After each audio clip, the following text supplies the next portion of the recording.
तो राधे राधे। आप सभी लोगों का आज के इस उपनिषद सरिता के सत्र में बहुत बहुत स्वागत है और समय पर पधारने के लिए आप लोगों का विशेष धन्यवाद। तो जैसा कि आप लोग जानते हैं, ये PowerPoint presentation based program है। तो यहाँ से आपको एक स्लाइड शेयर की जाएगी जो आप अपने डिवाइस स्क्रीन पर देख पाएंगे। तो मैं आज की स्लाइड आपको यहाँ से शेयर करना चाहूँगा। तो ये आज की हमारी स्लाइड है। आई होप आप इसे देख पा रहे हैं ठीक से।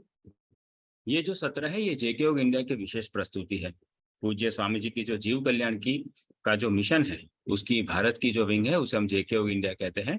तो ये सारा सेटअप करने के लिए, इसको मैनेज करने के लिए पूरी एक कुशल टीम लगी है जो ये संभव बनाती है। अनेकों सभ्यों की ये टीम है। तो मैं संपूर्ण जेके योग इंडिया की टीम का, बिहाइंड द सीन हीरोज का बहुत बहुत धन्यवाद करना चाहूंगा कि उनके ही अथक प्रयास से ये हमें प्रत्येक सप्ताह उपनिषद की ये सरिता में कुछ एक स्नान करने का अवसर मिलता है। और ऐसे अनेकों सत्र ये टीम से मैनेज हो रहे हैं, आप लोग जानते ही हैं। और यहाँ पर हम जो कुछ भी उपनिषदों का तत्व समझने का प्रयास करते हैं, चर्चा करते हैं, ये जगत गुरु श्री कृपालु जी महाराज के ही तत्व ज्ञान के ऊपर आधारित है। तो ये इस युग के 5वें मूल जगत गुरु हैं।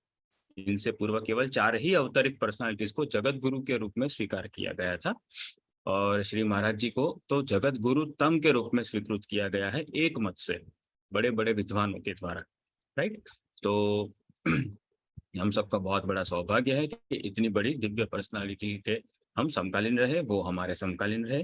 तो पूज्य महाराज जी के द्वारा ही डायरेक्ट इंटरनेशनल प्रचारक बनाए गए हैं हमारे स्वामी जी, स्वामी मुकुंदानंद जी, जिनकी ही आध्यात्मिक प्रेरणा से ये और ऐसे अनेकों सत्र चल रहे हैं जेके योग के माध्यम से। तो ये उपनिषद सरिता का 9 उपनिषदों का ये प्रवाह है, जिसमें हम 9वें प्रवाह पर अभी प्रवास कर रहे हैं। तो ये 9वां उपनिषद जो है वो है श्वेताश्वतर उपनिषद। ये सीरीज का ये अंतिम उपनिषद है और आज इसका तीसरा सत्र है। तो आज का सेशन हो गया 9.3-73, अर्थात ये 9वें उपनिषद का तीसरा सत्र है और टोटल उपनिषद सरिता का ये 73rd सेशन है। राइट। तो जो लोग 60 सत्र से भी अधिक आए हैं वो बहुत ही सौभाग्यशाली हैं। उन्हें पता ही है कि ये उपनिषदों में कितना गहन ज्ञान भरा हुआ है। और अगर आप लोगों ने अभी अभी ज्वाइन किया है तो भी कोई चिंता वाली बात नहीं है। श्वेताश्वतर उपनिषद में बाकी सारे उपनिषदों का मेन जो कंटेंट है वो कवर हो जाता है। ठीक है। तो आप लोग ये उपनिषद को अवश्य कंप्लीट करिएगा और अपने अटेंडेंस को बनाए रखिएगा। ओके। तो अब हम आगे चलते हैं। ये जो उपनिषद है ये दिव्य ग्रंथ है। राइट। इसलिए हमें बुद्धि को समाहित करना, मन को समाहित करना अत्यंत आवश्यक है। तो हम प्रार्थना स्तुति के माध्यम से अपने मन और बुद्धि को समाहित करेंगे। और ये आज की प्रार्थना स्तुति है। आप लोग चाहो तो साथ में गा सकते हैं अथवा केवल अर्थ पढ़ सकते हैं।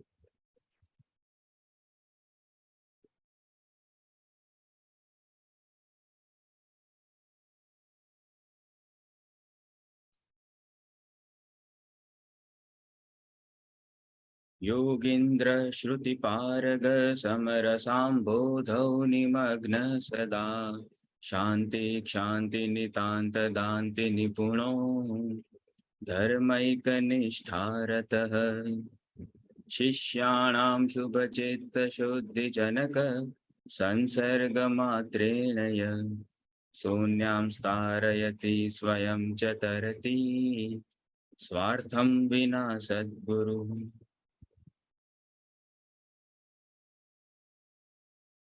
बर्हापीडं नटवरवपु कर्णयो कर्णिकारं बिभ्रद्वास कनककपिशं वैजयन्तीं च माला रन्ध्रान् वेणोरधरसुधया पूरयन् गोपवृन्दैः वृन्दारण्यं स्वपदरमणं प्राविशद्गीतकीर्ति।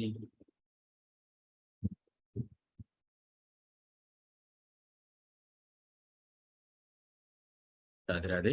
पुनः आप सभी लोगों का आज के इस उपनिषद सरिता के सत्र में बहुत बहुत स्वागत है। तो जैसे कि प्रथम श्लोक में कहा गया, गुरु की महिमा है कि ये जो गुरु होते हैं वो सर्वश्रेष्ठ योगी होते हैं। ऑफ कोर्स भगवान के साथ ही जिनका योग हो गया वो अष्टांग योगी, सिद्धि वाले योगियों से तो आगे ही निकल गए। राइट। तो ये सर्वश्रेष्ठ योगी होते हैं, श्रुतियों में पारंगत होते हैं, और ये ऐसे निस्वार्थ होते हैं कि इनका स्वयं का कल्याण हो गया है तो भी अपने अधिकारी शिष्यों का बिना किसी मूल्य के ही वो उसका कल्याण कर देते हैं। राइट। और जो वो दक्षिणा के रूप में मांगते हैं वो भी केवल उसका मन तत्व में जमाने के लिए मांगते हैं, निमित्त बनाने के लिए। राइट। वैसे उनको वो गुरु दक्षिणा से जो लाभ मिलने वाला होता है वो लाभ भी उनको नहीं चाहिए होता है। राइट। लेकिन एक निमित्त बनाते हैं शिष्य के लिए। और दूसरा है कि ये श्री कृष्ण का बहुत सुंदर वर्णन है। वो गायों को चराकर वापिस लौट रहे हैं, उस समय का वर्णन है। तो ये सुखदेव परमहंस के शिष्य थे, उन्होंने सॉरी वेद व्यास जी के जो शिष्य थे उन्होंने सुखदेव परमहंस को ये श्लोक सुनाया था। सुखदेव परमहंस अपनी निर्गुण निराकार काष्ठ समाधि में थे। वो ऐसी काष्ठ समाधि होती है जहाँ पर श्वसन तंत्र और जो ये रुधिर का जो भ्रमण होता है वो भी स्टॉप हो जाता है बॉडी का। इतनी ऊंची अवस्था होती है। तो वो उन्होंने ये मंत्र को एम्पावर करके बोला कि ये जाकर मेरे पुत्र को ऐसा ऐसा ऐसा ऐसा उसका वर्णन किया कि ऐसा ऐसा होगा वो, और ऐसा कोई दिखे तो उसके कान में ये सुना देना। तो फिर उन्होंने जंगल में जाकर उनको ढूंढा और ये सुनाया। तो सुनाते ही उनकी काष्ठ समाधि टूट गई और फिर वो इधर उधर खोजने लगे। ये जैसे आपने उसके अनुवाद में देखा है, तो वो खोजने लगे कि अरे ये इतना सुंदर पर ब्रह्म कहाँ है। फिर इधर उधर देखा, थोड़े अपनी चेतना में आए, सांसारिक चेतना में, और पाया कि अरे ये तो संसार है। फिर वापिस वो अपनी समाधि में लौट गए। राइट। फिर इसके बाद अहो बकीयम स्तन काल कूटम सुनाया था, और फिर तब उन्होंने परमानेंटली वो समाधि तोड़ दी थी। वो सब आप लोग जानते ही हैं, भागवत का प्रसंग है। तो यहाँ पर ये श्री कृष्ण का वर्णन है। तो ये जो श्री कृष्ण है, ऐसे श्री कृष्ण अगर उनके प्रति हमारा प्रेम हुआ तो ही ये उपनिषदों को पढ़ना, पढ़ाना, चर्चा करना, ये टाइम वेस्ट करना सब योग्य माना जाएगा। राइट। वरना आपकी प्रेजेंस, मेरी प्रेजेंस कोई काम की नहीं है अगर हम उपनिषदों का सार निकाल के, उपनिषदों का जो ये यज्ञ पुरुष है, ज्ञान यज्ञ का जो ये पुरुष है श्री कृष्ण, ये वेद पुरुष को अगर हम प्रेम नहीं करते तो फिर वेदों को पढ़ने का क्या ही मतलब है। राइट। तो ऐसी बात है कि तो जैसे कि हम माया में ही रहे और योग माया का सारा प्रशिक्षण ले। जैसे हमें काम करना है विंडोज ऑपरेटिंग सिस्टम में, हम और पुस्तकें पढ़े जा रहे हैं मैक ओएस की, कि भाई मैकिंटोश में क्या होता है, मैकिंटोश में क्या होता है, और अल्टीमेटली काम करना होता है विंडोज के लैपटॉप पे। राइट। तो हम सारा योग माया का और योग मायापति का सारा कुछ हम देखते रहते हैं कि भाई भगवान के साथ योग माया में क्या लीला होती है, उनको समझने के लिए उनके तत्व को जानने का प्रयास करें, ये सब करें, और फिर अल्टीमेटली ये सब जान के वाह वाह वाह वाह ताली बजा के फिर हम वापिस संसार में ही आ जाए। तो ये ऐसी बात हुई जैसे मैकिंटोश की पुस्तकें पढ़ी और फिर अल्टीमेटली तुमने विंडोज को ही ऑपरेट किया। राइट। तो ये वेस्ट ऑफ टाइम हो जाएगा। इसीलिए ये वेद पुरुष का उसका जो प्रेम है वो हमारे हृदय में प्रकट होना चाहिए, तो ही ये सारे प्रयासों को सफल माना जाएगा। ठीक। ओके। तो ये प्रार्थना स्तुति हुई। तो इस प्रकार से हमें तत्व को धारण करके अब आगे बढ़ना है। हरि गुरु के चरणों में नमस्कार करते हैं और अब हम विषय वस्तु को शुरू करते हैं। तो जैसे कि आप लोगों को पता ही है कि हम प्रसंग हम जो उपनिषदों का सत्र है उसकी शुरुआत पुनरावर्तन से करते हैं। तो पिछले सत्र का थोड़ा पुनरावर्तन देख लेते हैं जल्दी जल्दी में।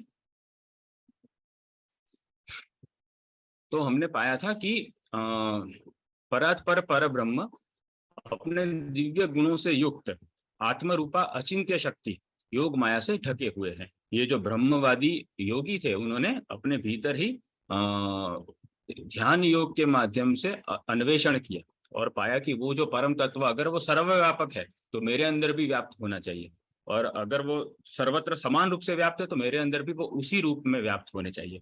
तो इस प्रकार से उन्होंने ध्यान योग से अर्थात ध्यान युक्त भक्ति से, ज्ञान प्रधान भक्ति से अपने अंदर ही अन्वेषण करना शुरू किया। तो पाया कि वो जो परात्पर पर ब्रह्म है वो अपनी अचिंत्य शक्ति से ढके हुए हैं। तो इसी अचिंत्य शक्ति से ढके हुए रहना, इसको श्री कृष्ण ने भगवत गीता में भी कहा है कि ना हम प्रकाश सर्वस्य योग माया समावृतः, मैं योग माया से समावृत रहता हूँ। राइट। तो ये अचिंत्य शक्ति वेदों में जो कहा है वो योग माया के लिए। तो भगवान अपनी योग माया से ढके हुए हैं और वो इसी महाशक्ति को अपने आश्रित करते हैं। वो इसके स्वामी है। तो शक्तिमान जो होता है शक्ति को अपने आश्रित करता है और अपने कार्यों को संपन्न करता है। तो ये महाशक्ति को वो महाशक्तिमान अपने कंट्रोल में करते हैं और उसके माध्यम से फिर सब कुछ व्यवहार करते हैं। राइट। और ये परम देव अकेले ही इसके माध्यम से बिना किसी कारण के, कोई डिवाइस का उपयोग नहीं करते, वो स्वयं ही डिवाइस बन जाते हैं, राइट। तो बिना किसी कारण के उन काल से लेकर आत्मा तक के संपूर्ण कारणों के समुदाय को, जो हमने चर्चा की थी ना कि भाई संसार के कौन से बड़े बड़े कॉस्मिक रीजंस हो सकते हैं उसके निर्माण के, तो उसमें हमने काल, स्वभाव, नियति, यदृच्छा, प्रपंच और लास्ट में आत्मा का जो एक कलेक्टिव कॉन्शियसनेस का फॉर्म है, उसको भी हमने कंसिडर किया था कि क्या ये पावर सप्लाई है, क्या ये निर्माता हो सकते हैं इत्यादि। तो ये सारा कुछ हमने डिटेल में चर्चा की थी कि ये कोई भी कारण नहीं हो सकता, क्यों नहीं हो सकता ये भी हमने देखा था। तो ये जो काल से लेकर आत्मा तक का जो भी कारण समुदाय है, उसके तो ये भगवान अधिष्ठाता है, अपनी योग माया शक्ति को आश्रित करके वो इस पर शासन करते हैं, राइट। तो ये परम शासक है, जीवों के भी, संसार के भी, और संसार के तमाम घटक तत्वों के भी, कारणों के भी, करणों के भी, सबके वही स्वामी है, राइट। तो वो शासन करते हैं, ऐसा उन्होंने अपने ध्यान योग के माध्यम से, सिद्ध ध्यान योग के माध्यम से जाना, राइट। ये ध्यान धारणा समाधि वाला वो कच्चा ध्यान नहीं है, ये सिद्ध ध्यान है जो महापुरुषों को प्राप्त होता है, वो दिव्य ध्यान की यहाँ पर बात हो रही है, ठीक। ओके, फिर उन्होंने कहा एक सुंदर विश्व चक्र की या ब्रह्म चक्र की कल्पना की थी, राइट। तो अस्मिन हंसो भ्राम्यते ब्रह्म चक्र जो कहा था, तो या उसी को विश्व चक्र भी कहा था कि जो ऐसा एक विश्व चक्र होता है, उसमें एक नेमी होती है, सबसे बाह्य परिवृत्त होता है, और उसके अंदर, उसके भीतर त्रिवृत्त है, उसके कुशन है, राइट। तो नेमी जो है वो प्रकृति है, जो उसके त्रिवृत्त है वो सत्व रजस तमस है, फिर अरों का समुदाय है, उसके 16 सिरे हैं, ये सब हमने डिटेल में देखा था, और उसके षड्विध अष्टक भी देखे थे, तमाम प्रकार के अष्टक, ऐश्वर्य अष्टक, देव अष्टक इत्यादि। और फिर उसका एक मोह रूपी पाश है, और ये पाश से सारे जीव जो आत्मा वगैरह सब बंधे हुए हैं। और ये जो विश्व चक्र है, ये उसके 3 मार्ग है, राइट। तो देवयान, देव मार्ग, पितृमार्ग और यम मार्ग, ये 3 मार्गों पर वो जा सकता है। और उसके 2 निमित्त है, या तो पाप के लिए जाएगा या तो पुण्य के लिए जाएगा। तो दोनों में ही लालच होता है, पाप में जो क्विक हैप्पीनेस होती है उसकी लालच होती है, और पुण्य में जो लॉन्ग लास्टिंग हैप्पीनेस होती है उसकी लालच होती है, राइट। तो ये दोनों ही लालच से होता है, कामना से होता है। तो ये उसके 2 निमित्त है, ये यात्रा करने के चक्र के। और एक नाभि से वो नाभि के आसपास ये चक्र का पूरा जो ये संयोजन है वो घूम रहा है, उसकी जो एक्सेल है उसके आसपास पूरा चक्र घूम रहा है। तो वो जो एक्सेल है वो अज्ञान है, राइट। ये परम कारण है हमारे बंधन का। तो ये नाभि के आसपास ये ऐसा विश्व चक्र घूम रहा है, और ये विश्व चक्र रूपी माया विस्तार भगवान की अनंत सामर्थ्य के एक अंश मात्र से चलायमान हो जाता है। ये भी भगवान ने भगवत गीता में ही ऑथेंटिकेट किया हुआ है, अपने ही शब्दों में। 10वें अध्याय में उन्होंने कहा है ना अर्जुन से कि तू ये सब जानकर क्या करेगा, मैं अपनी एक अंश मात्र से ये सारी विभूतियों को धारण करता हूँ, विभूति योग में उन्होंने कहा था ना। तो ये अंश मात्र से ही ये सब ये कर लेते हैं, राइट। और ऐसे परमेश्वर की अवधारणा हेतु समर्पण युक्त ध्यान परमावश्यक है। तो जब हम कंप्लीट समर्पण कर देते हैं, हमारा सर्वस्व न्यौछावर कर देते हैं भीतर से भी, राइट। सर्वस्व का अर्थ ही होता है कि जहां जहां से हमें स्व मिलता है, जहां जहां से हमें सेंस ऑफ सेल्फ मिलती है कि भाई हाँ ये मेरा है या ये मैं हूँ, ये मेरा है या ये मैं हूँ। तो ये मेरा और मैं का जो संयोजन है वही स्व होता है। ऐसे जितने भी मैं और मेरा के जितने भी संयोजन है, जितने भी समूह है, वो सारा जो समूह गण है उसको सर्वस्व कहते हैं। सर्व और स्व, जितने भी मेरे स्व है वे सारे स्व मैं और मेरा मैंने आपको समर्पित कर दिए, राइट। तो ये एक प्रकार से अस्मिताओं से निवृत्त होने की बात है।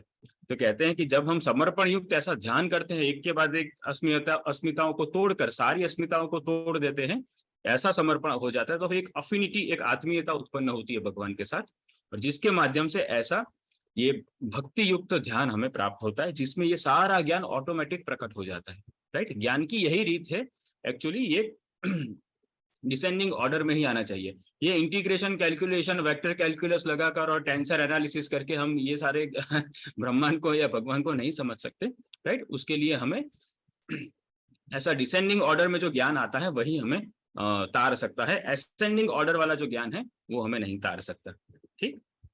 ओके, तो ये ध्यान की महिमा हुई।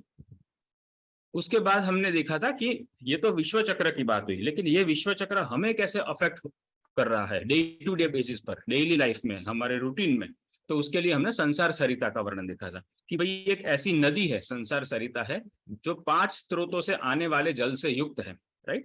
कोई भी नदी जो होती है उसका जल स्रोत होता है, जैसे मेघ है कॉमनली नदी का जल स्रोत, राइट। तो इसके 5 मेघ है, अर्थात 5 ज्ञानेंद्रियां हैं, और उसमें से मेघ में से जैसे जल वर्षा होती है, वैसे ये 5 ज्ञानेंद्रियों में से 5 प्रकार के परसेप्शंस उत्पन्न होते हैं जो ये नदी का निर्माण करते हैं, अर्थात अनुभव प्रवाह उसके। और ये भयानक और टेढ़ी मेढ़ी चाल से चलती है, विचित्र विचित्र प्रकार के ये आकर्षणों में से और अनुभवों में से, अप्स एंड डाउन्स में से पसार होते हैं ये सारे परसेप्शन। और ये 5 प्राण रूप तरंगों वाली है। ये नदी में जो फोर्स क्रिएट होता है, ये 5 प्राण रूप तरंगों के माध्यम से होता है, पंच प्राण के साथ के माध्यम से। फिर 5 प्रकार की बुद्धि का, इसमें 5 प्रकार की बुद्धि है, एक एक इंद्रिय का बोध कराने वाली जो बुद्धि की अवस्था है उसे यहाँ पर बुद्धि के रूप में लिया गया है, राइट।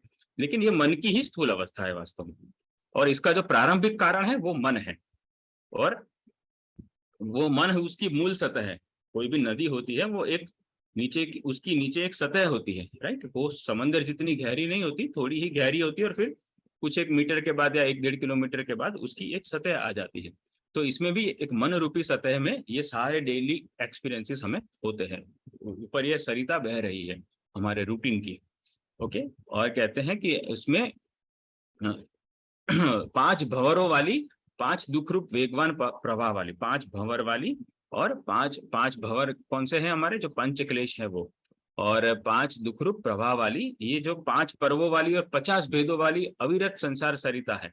तो ये 50 भेद भी हमने डिटेल में देखे थे, जो चित्त वृत्तियों की ही जो अवस्थाएं होती है उसी को यहाँ पर भेद कहा है, राइट। तो पंच महाभूत, पंच क्लेश इत्यादि का ये जो समूह है जिसको हमने डिटेल में देखा था, तो ये सारा कुछ डे टू डे बेसिस पर हम डील करते हैं ना, हम टैकल करते हैं इन सारे तत्वों से, राइट। ये केवल थियोरेटिकल या केवल टेक्स्ट फॉर्म में ही नहीं है, ये सारे तत्वों के साथ हम डेली बेसिस पर भिड़ते हैं, राइट। तो ये सारी संसार सरिता ही है, तो जिसका ज्ञान होने पर मनुष्य इस जगत के सुखों में कभी आकृष्ट नहीं हो सकता। जब हमने जान लिया कि भाई ये मेरा ही अनुभव है, जैसे कुत्ता सूखी हड्डी को चबाता है और अपने ही खून को वो हड्डी का रस मान लेता है, वैसे ही ये सारी बात है कि भाई मेरे ही अनुभव मुझे खुश कर रहे हैं, मेरे ही अनुभव मुझे दुखी कर रहे हैं, राइट। तो फिर वो कहेगा कि भाई ये ऐसा खोपड़ा भंजन कौन ही करे, भाई टाइम पास क्यों करना है ऐसा। तो इसका जो कारण है और जो मेरा कारण है उसी को प्राप्त ना कर लूं, ताकि ये सारा कार्य ही खत्म हो जाए अगर कारण को प्राप्त कर लिया तो, राइट। इस तरह से वो फिर इसके सारे सुखों से वो अनाकृष्ट हो जाता है, ठीक, ओके। फिर वो वैराग्य का उपयोग करके, स्थिर वैराग्य का उपयोग करके हमें क्या करना है, तो फिर आगे वो बताते हैं कि जब यह स्वयं को पर ब्रह्म के समान स्वामी मानने वाला जीवात्मा, हम अपने आप को भोगात्मा मानते हैं ना, तो भोग करना चाहते हैं, प्रकृति को अपने वश में करना चाहते हैं इत्यादि, आज उसके विषय में हम और डिटेल में देखेंगे। तो जीव का ये जो भोक्ता स्वरूप है वो एक्चुअली भगवान के साथ कंपटीशन है कि आप क्या भोग करोगे, मैं भोग करूंगा, लेकिन हमें भोग करना आता ही नहीं है। हम तो हमारी भी शक्तियों का ह्रास कर देते हैं, नष्ट कर देते हैं, और भोग्य वस्तु को भी नष्ट कर देते हैं भोग करते समय। जबकि वो जो परम भोक्ता भगवान जब भोग करते हैं तो वो हमारी शक्तियों का भी संवर्धन होता है, उनकी शक्तियों का भी, उनके आनंद की तरंगों का भी संवर्धन होता है, और जिस वस्तु का या जिस जीवात्मा का वो भोग करते हैं वो नष्ट नहीं होती, अपितु तो वो और सुंदर रूप धारण करके खिलने लगती है, राइट। तो ये परम भोक्ता को भोग करना आता है, हमें तो भोग करना भी नहीं आता है, राइट। तो इतने गए बीते हैं हम तो हम क्या ही घमंड लेके घूम रहे हैं कि भाई मैं भोगी हूँ, ये घमंड भी जीरो हो जाता है भगवान के आगे, राइट। तो वो कहते हैं कि ऐसा जो जीवात्मा है जो अपने आप को भोगी मानता है लेकिन वो भोग करने में भी फटीचर है, वो परब्रह्म को अपना भोक्ता भाव समर्पित कर देता है जब, तब वह जीवात्मा उस परमेश्वर से स्वीकृत हो जाता है, राइट। तो जुष्टम कहा था ना, कि जुष्टम माने पहले हम भगवान को पुष्ट करते हैं फिर भगवान हमें जुष्ट करते हैं। तो जब हम हमारे समर्पण से भगवान को पुष्ट करते हैं तो भगवान हमें स्वीकृत करते हैं, यमे वैश्य वृणुते, तो वो हमारा वरण करते हैं, वो हमें जुष्ट करते हैं। फिर उस रसामृत ब्रह्म का हमें पान करने के लिए मिलता है, वो हमें प्राप्त हो जाते हैं, राइट। तो वो अमृतस्य वै पुत्रः, वो रसो वै सह जो है वो हमें प्राप्त हो जाते हैं, और फिर अनंत काल के लिए उनके भक्ति रसामृत को, उनके प्रेमामृत को, उनके लीलामृत को, उस अमृत ब्रह्म को हम उसके साथ लीला करके रसों का आदान प्रदान करते रहते हैं, राइट। तो ये इस प्रकार से पूरी एक यात्रा हमने देखी थी कि मायाबद्ध अवस्था क्या है, डेली बेसिस पर ये बद्ध अवस्था कैसे काम करती है और इससे छूटना कैसे है और छूटने पर हमें क्या ही लाभ होगा, क्यों छूटे, राइट। कुछ लोग तो ये बंधन में भी बहुत खुश है, तो वो प्रश्न कर सकते हैं कि हम छूटे क्यों, अगर हमने इसको छोड़ दिया, भगवान को प्राप्त कर लिया, तो क्या इससे भी बड़ी कोई चीज मिलेगी। तो उसके लिए वो कहा कि बड़ी चीज की क्या बात करते हो, आपको तो सबसे बड़ी चीज मिल जाएगी, रसामृत ब्रह्म मिल जाएगा, राइट। तो इस प्रकार से ये पुनरावर्तन हुआ। तो अब हम आगे चलते हैं, आगे के विषय वस्तुओं को देखेंगे। तो हमने 6 मंत्र तक देखा था पहले अध्याय के, आज 7वें मंत्र से शुरू करेंगे। श्वेताश्वतर उपनिषद पहले अध्याय का 7वां मंत्र। उद्गीतमेतत्परमं तु ब्रह्म तस्मिन् स्वयं सुप्रतिष्ठाक्षरं च अत्रान्तरं ब्रह्मविदो विदित्वा लीन ब्रह्मणि तत्परार्यो निमुक्ताः।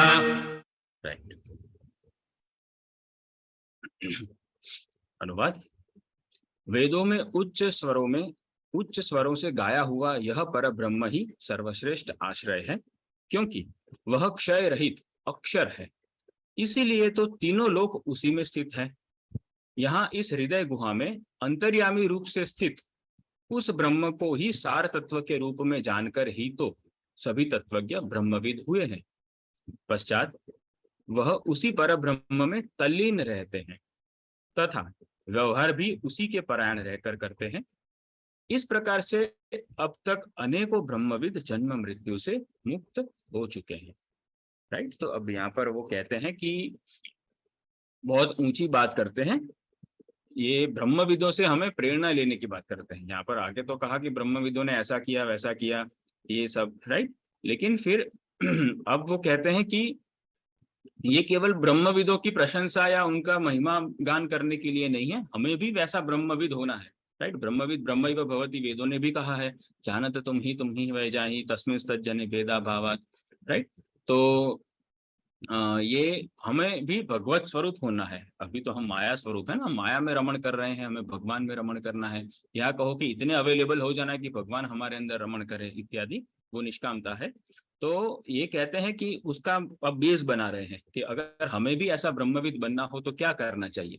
तो यहाँ पर वो कहते हैं कि उद्गीतम एतत् परम तू ब्रह्म, अर्थात वो जो पर ब्रह्म है जो वेदों में उद्गीतम ऊंचे स्वरों में गाया गया है, जो ऊंचे ऊंचे स्वर लगाकर, उद्दात स्वर लगाकर, प्लुत स्वर लगाकर, जो बड़े बड़े भाव के साथ उसको गाया जाता है, तो उसे उद्गीतम कहते हैं, वैसी स्तुतियों को। तो वो कहते हैं कि ऐसे उच्च स्वरों से वेदों में जो परब्रह्म गाया गया है, वो क्यों उसकी इतनी महिमा की गई है, क्योंकि वो जो परब्रह्म है वो क्षय रहित है, वो अक्षर है इसलिए, राइट। और वो सुप्रतिष्ठा है, तीनों लोग उसी के अंदर तस्मिन् त्रयम् सुप्रतिष्ठा, राइट। अर्थात ये तीनों लोग उसी अक्षर के आधार पर टिके हुए हैं। क्योंकि अगर आधार ही मान लो कि परिवर्तनशील है, तो फिर ये सारा संसार कौन से बेसिस पर टिकेगा, राइट। तो ये जो परिवर्तन का जो नियम है, उसको भी किसी एक अपरिवर्तनशील तत्व की आवश्यकता होती है, ताकि ये परिवर्तनशीलता की जो परिवर्तनशीलता है वो भी अक्षुण्ण रहे, राइट। ये बहुत ऊंची फिलोसॉफी हो गई, लेकिन तात्पर्य ये है कि परिवर्तनशील को परिवर्तनशील बनाए रखने के लिए और अपरिवर्तनशील को अपरिवर्तनशील बनाए रखने के लिए, अर्थात आत्मा को आत्मा बनाए रखने के लिए, संसार को संसार बनाए रखने के लिए, ये एक ऐसी कोई नित्य महासत्ता की आवश्यकता होती है जो नित्यता से भी परे हो, जो नित्य नाम हो, जो नित्यता को भी नित्यता प्रदान करते हो, राइट। तो ऐसी ऊंची इतनी बड़ी जो महासत्ता है वो वही पर ब्रह्म है, जिसकी सत्ता के आधार पर ये सब कुछ टिका हुआ है, राइट। तो और वो कहते हैं कि ऐसा जो अंतर्यामी परमेश्वर है, उसको अब हम हर जगह तीनों लोकों में भ्रमण करते हुए कहीं प्राप्त नहीं कर सकते। उन्होंने बड़ी रियायत कर दी है कि भाई जब भी तुम्हें मानव शरीर मिलेगा तो मैं तुम्हें तुम्हारे हृदय गुहा में ही ठीक ऐसे ही रूप में मिल जाऊंगा जैसे कि मैं सर्वत्र व्यापक हूँ, राइट।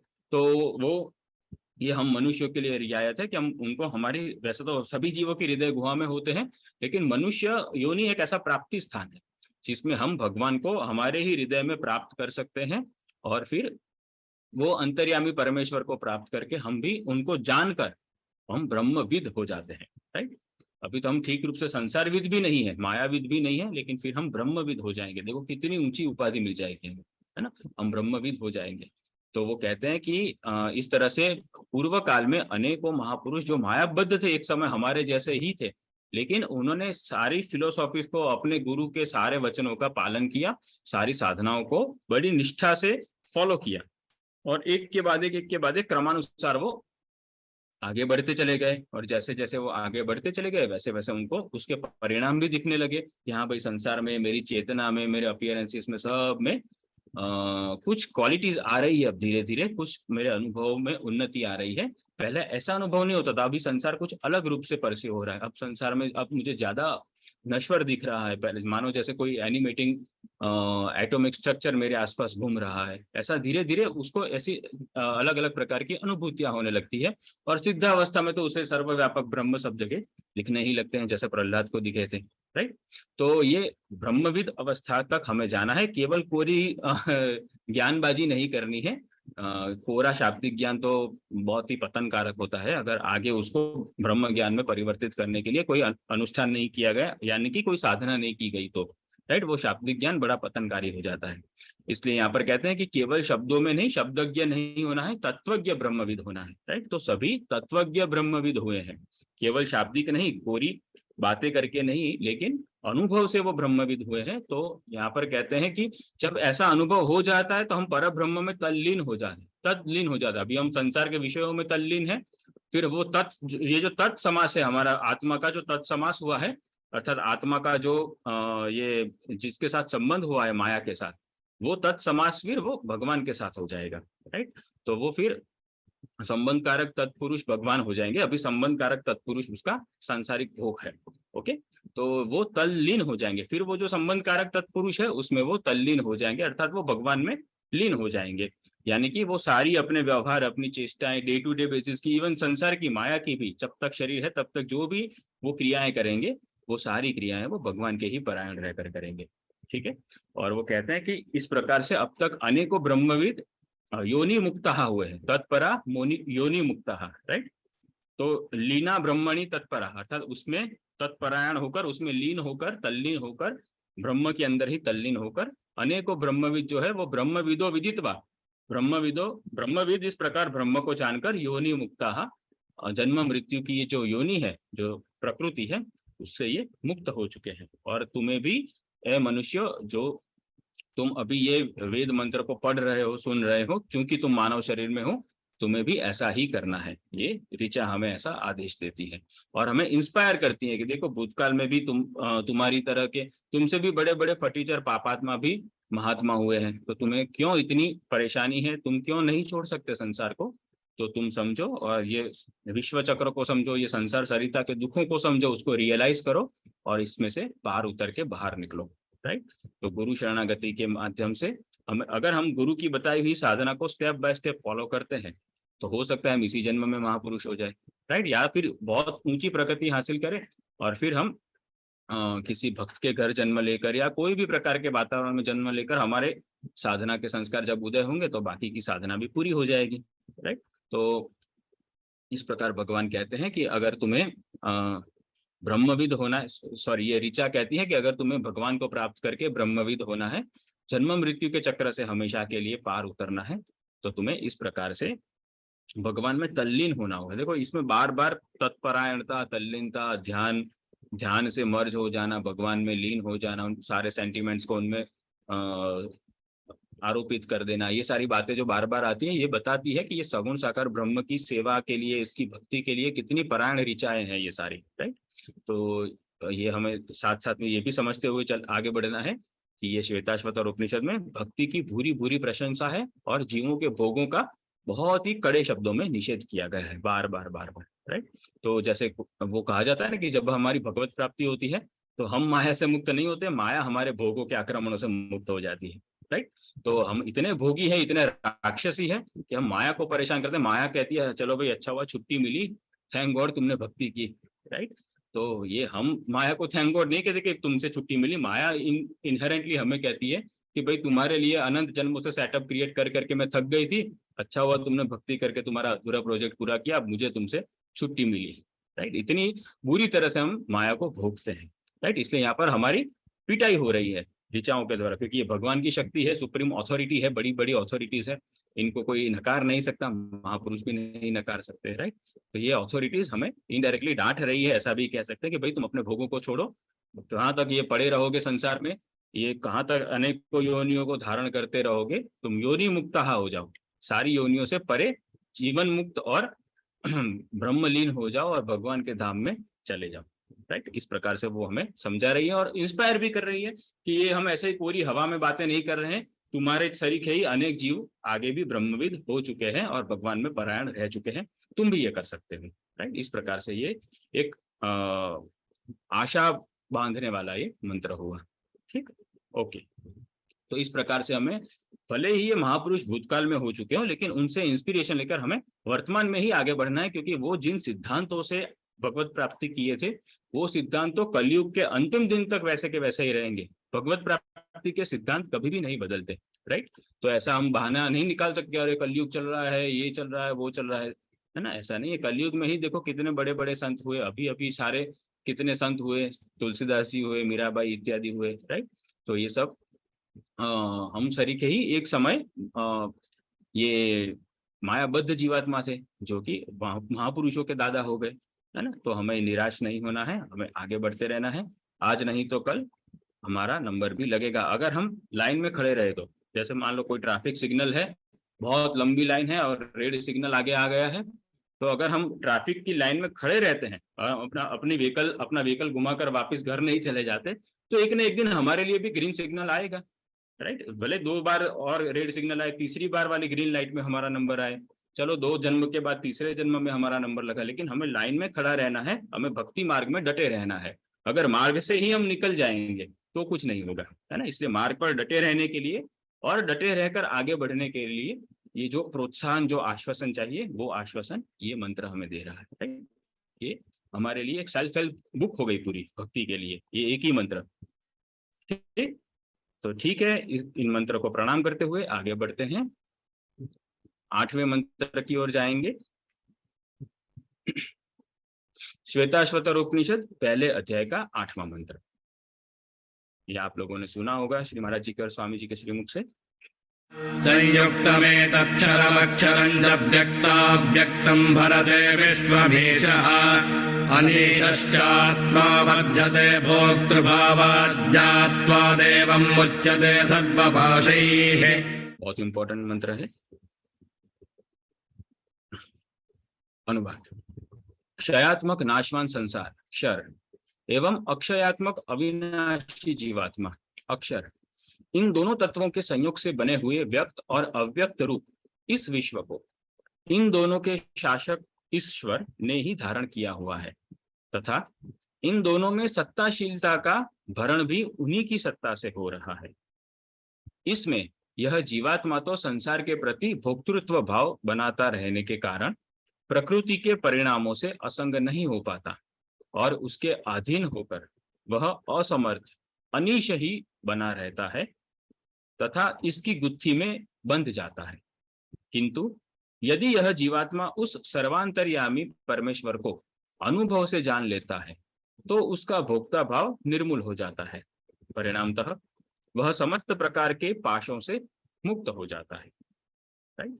अब यहाँ पर आगे जो अक्षर और क्षर की बात करें तो इसको अब यहाँ पर बिल्कुल ही तात्विक रूप से, दार्शनिक रूप से कह रहे हैं कि भाई सीधी सीधी बात कर रहे हैं, सीधा एलिमेंटल लेवल पे जाकर, राइट, तात्विक स्तर पर जाकर बातें हो रही है। तो वो कहते हैं कि ये जो विश्व है तो ये कैसा विश्व है, तो वो कहते हैं कि ये जो विश्व है वो व्यक्त और अव्यक्त का समूह है। संयुक्तम एतत्, एतत् माने ये जो विश्व है वो संयुक्त है। संयोजन जो होता है वो मिनिमम 2 चीजों से होता है, 2 या ज्यादा चीजों से, लेकिन इसमें मूलभूत रूप से 2 चीजें हैं। फिर वो उसमें 2 चीजों की, वो जो 2 प्रमुख तत्व है उसकी फिर अनेकों प्रकार की वैरायटी है, लेकिन प्रमुखतः 2 तत्व है। कौन सा? एक व्यक्त और एक अव्यक्त, अर्थात एक व्यक्त रूप से संसार और उसके अंदर एक अव्यक्त रूप से जीवात्मा, राइट।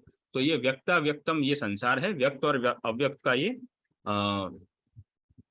एक कॉम्बिनेशन है, राइट। फिर वो कहते हैं कि वो जो अव्यक्त और अव्यक्त है वो क्षरम अक्षरम च, वो क्षर अक्षर का भी संयोजन उसे कह सकते हैं। च माने यह भी है और यह भी है, तो वो अक्षर क्षर अक्षर का संयोजन भी है और वो व्यक्त और अव्यक्त का संयोजन भी है, राइट। तो ऐसा जो ये विश्व है, संयुक्तम एतत् एतत् विश्वम ईशः भरते, अर्थात ऐसे विश्व को जो सत्ता का भरण होता है, भरते माने जिसमें सत्ता का इंजेक्शन डालते रहना पड़ता है, राइट, वो जो सत्ता का भरण होता है, वो जो भरण होता है, वो जो इन्फ्यूजन होता है, वो ईशः के द्वारा होता है। ये दोनों के, क्षर और अक्षर के जो ईश्वर है उनके द्वारा होता है। जैसे भगवत गीता में भी श्री कृष्ण ने कहा था ना 15वें अध्याय में कि मैं प्रकृति से भी परे हूँ और पुरुष से भी परे हूँ, इसलिए मुझे वेदों में पुरुषोत्तम कहा गया है, राइट। तो ये वही बात यहाँ पर है कि वो जो क्षर और अक्षर, प्रकृति और पुरुष, इन दोनों के का जो शासक है, वो जो ईश्वर है, इन दोनों को जो कंट्रोल में, वश में करता है, उसे ईश्वर कहते हैं। तो इन दोनों को वश में करने वाला जो वो परमेश्वर है, वही इन दोनों में सत्ता का भरण कर रहा है। ये हमारे पास भी और माया के पास भी जो सत्ताएं हैं, जो एग्जिस्टेंस है, वो हमने भगवान से बोरो किए हुए हैं, राइट, हमने भगवान से उधार में लिए हुए हैं। कि उतना है कि हमारी उधार अनंत काल तक चलेगी और माया की उधार में वो प्लस माइनस होता रहता है, सृष्टि प्रलय होता रहता है। लेकिन हमारे अस्तित्व में सृष्टि प्रलय नहीं होता, हमारी उधार चलती रहेगी, राइट। हमारे ये भगवान के क्रेडिट कार्ड पर हम परचेस करते रहेंगे, ठीक है, अलग अलग अनुभवों का। तो यहाँ पर वो कहते हैं कि वो जो परमेश्वर है वो क्षर अक्षर के इस संयोजन रूपी, या कहो कि व्यक्त संसार और अव्यक्त जीव, क्योंकि जीव संसार की तरह इतनी स्थूलता से दिखता नहीं है ना, इसलिए क्योंकि वो थोड़ा सा हृदय गुहा में छिपा हुआ है, इसलिए उसको अव्यक्त कहा गया है यहाँ पर। और संसार तो सीधा सीधा व्यक्त रूप में दिखता है, राइट, कोई ना कोई इंद्रिय से उसका परसेप्शन हो जाता है, इसलिए वो बड़ा ही व्यक्त है, बड़ा ही स्थूल है। तो ये आत्मा और संसार का संयोजन, या कहो कि क्षर तत्व और अक्षर तत्व के संयोजन को एक ईश्वर इसको कंट्रोल में करता है, ये संयोजन को। अब इसमें होता क्या है कि ये जो क्षर माया है, उसके ऊपर अक्षर जीवात्मा हावी होने का प्रयास करता है। ऑलरेडी माया उसके ऊपर हावी है, राइट, लेकिन वो जो जीवात्मा है वो भोक्तृभावत का है कि वो भोक्ता भाव को धारण करके ये जो माया है उसको मैनिपुलेट करने का प्रयास करता है, राइट, उसको मैनिपुलेट करता है, उसको अपनी इच्छाओं के अनुसार मरोड़ने का प्रयास करता है। तो जब वो ऐसा करता है तो वो उसके माया के नियमों में बंध जाता है, राइट। जैसे हम कोई, जैसे ये कंप्यूटर को ही हमें सीखना है मान लीजिए, तो हम कंप्यूटर के सारे नियमों को सीखते हैं, फिर उसके एक्सपर्ट बनने के लिए या उसको मैनिपुलेट करने के लिए हम वही कंप्यूटर के सारे नियमों में बंध भी जाते हैं, राइट। हम ऐसे मनमाना कंप्यूटर को हैक नहीं कर सकते। अगर कंप्यूटर को हैक भी करना है तो भी उसको उसी के नियमों के अनुसार हैक कर सकते हैं, या उसको मैनिपुलेट करना है तो भी उसी के नियमों के अनुसार मैनिपुलेट कर सकते हैं। तो एक ओर से हमें लगता है कि देखो मैं कितना बड़ा हैकर हूं, मैंने कंप्यूटर को हैक कर दिया, मैं कंप्यूटर के नियमों का मास्टर हूँ। मास्टर नहीं है, हम कंप्यूटर के नियमों के स्लेव है, हम उसके दास है। उसके नियमों के जब तक अधीन नहीं हुए तब तक हम उसको हैक भी नहीं कर पाए, राइट। तो ये एक प्रकार से जो भ्रम हो जाता है कि मैं स्वामी हूँ, वास्तव में वो निरी हीनता होती है, निरी दासता होती है उन नियमों की। तो ऐसा ही ये माया में भी हो रहा है कि हम, ऐसा लगता है कि मैं माया का भोग करता हूँ, मैंने माया को इस तरह से भोगा, मैंने अमुक पदार्थों को, अमुक व्यक्तियों को उस तरह से भोगा, मैं तो स्वर्ग भी गया था, ये सब जो हम घमंड लेके घूमते हैं हमारी भोग शक्ति का।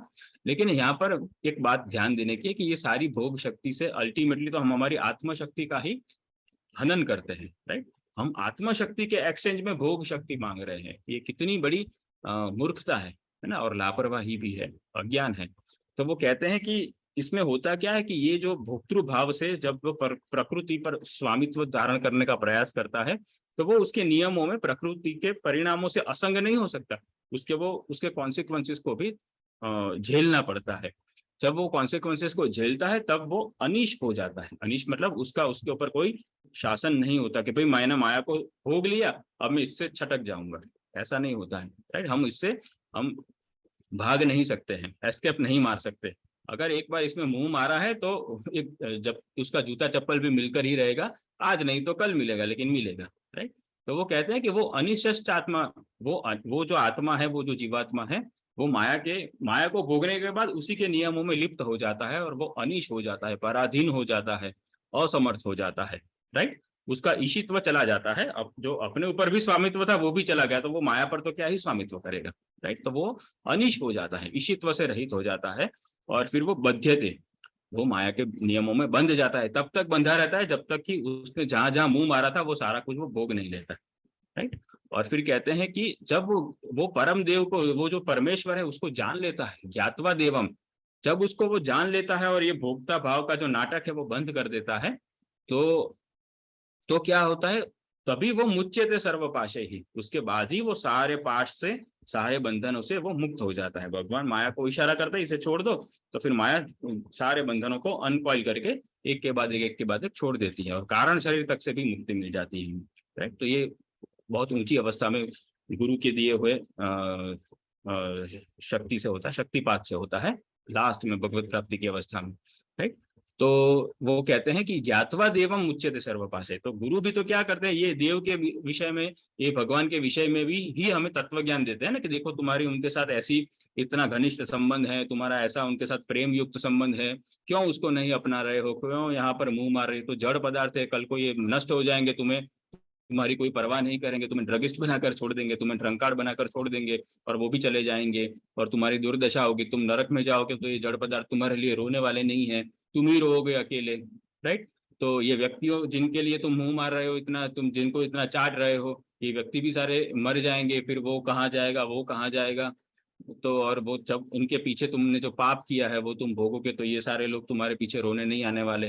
राइट, तो ना पदार्थ आएंगे ना व्यक्ति आएंगे, हमारा दुख हमें ही भोगना है। राइट, तो और अधिकांश हम दुख ही भोगते हैं, कभी कभी सुख की बूंदे मिल जाती है, और ये जो कहा जाता है कि इंद्र बने थे, ये बने थे, ये तो वंस इन अ वाइल होता है। राइट, एक मनवंतर में एक बार भी नहीं होता है। राइट, इतनी रेयर पॉसिबिलिटी है। तो ये यहाँ पर इतना खुश भी नहीं होना है, संसार में सुख के जो बूंदे मिलती है वो कभी कभी मिलती है हमारे ही। अब देख लो, हम 30 40 50 60 जितने भी साल जिए हैं, देख लो कि जीवन में दुख ज्यादा मिला है या सुख ज्यादा मिला है, और जितना भी सुख मिला है वो कितना टिका। राइट, तो यही सब गुत्थियों में हम बंध जाते हैं ना, ये सारे जो कॉम्प्लेक्सिटीज है, ये सारी जो जटिलताएं हैं उसमें हम बंध जाते हैं, फिर बाहर नहीं निकल पाते। इसलिए फिर एक गुरु आते हैं हमारे जीवन में, भगवान दया करके भेजते हैं और फिर वो तत्व ज्ञान बताते हैं। तो वो गुरु के माध्यम से जब हम ज्ञात्वा देवम हो जाते हैं, वो परमेश्वर का, वो भगवान का ज्ञान हम प्राप्त कर लेते हैं, उसके बाद फिर जो गुरु की बताई हुई साधना है उसको इम्प्लीमेंट करते हैं।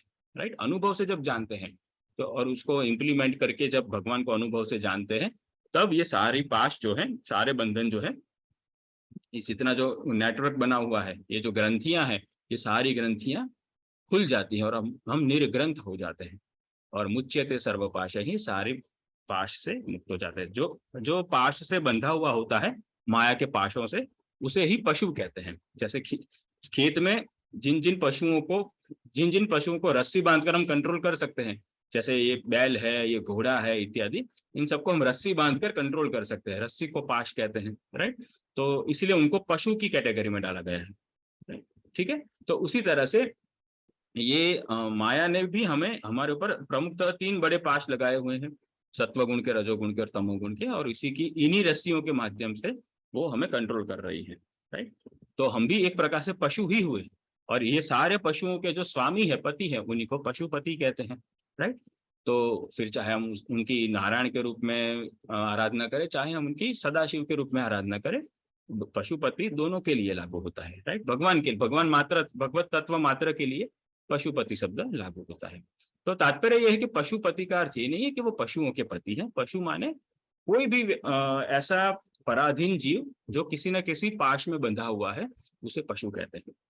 तो हम अभी इसीलिए हमारी पशुता नहीं जाती है, क्योंकि हम पाश में बंधे हुए हैं, इसलिए हम एनिमल प्रोपेंसिटीज में चले जाते हैं बार बार।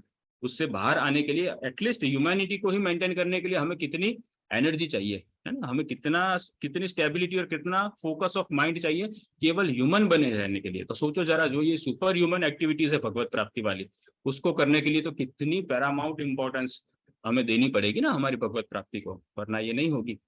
राइट, तो इसलिए यहाँ पर कहते हैं कि ज्ञात्वा देवम, भगवान को जानने का प्रयास करो, संसार को तो तुम क्या ही कितना जानोगे, ये बस फैलता ही रहता है, फैलता ही रहता है, और ये एक दिन खत्म हो जाएगा।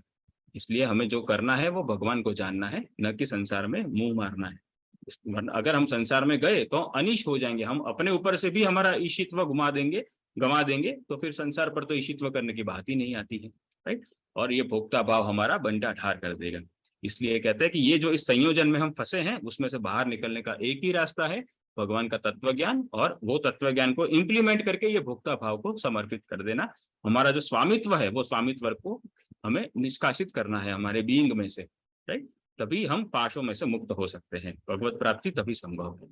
ठीक, तो ये सुंदर वर्णन हुआ बंधन का और उसमें से मुक्त होने का, राइट? आगे और भी इसको एक्सप्लेन करेंगे। आगे चलते हैं।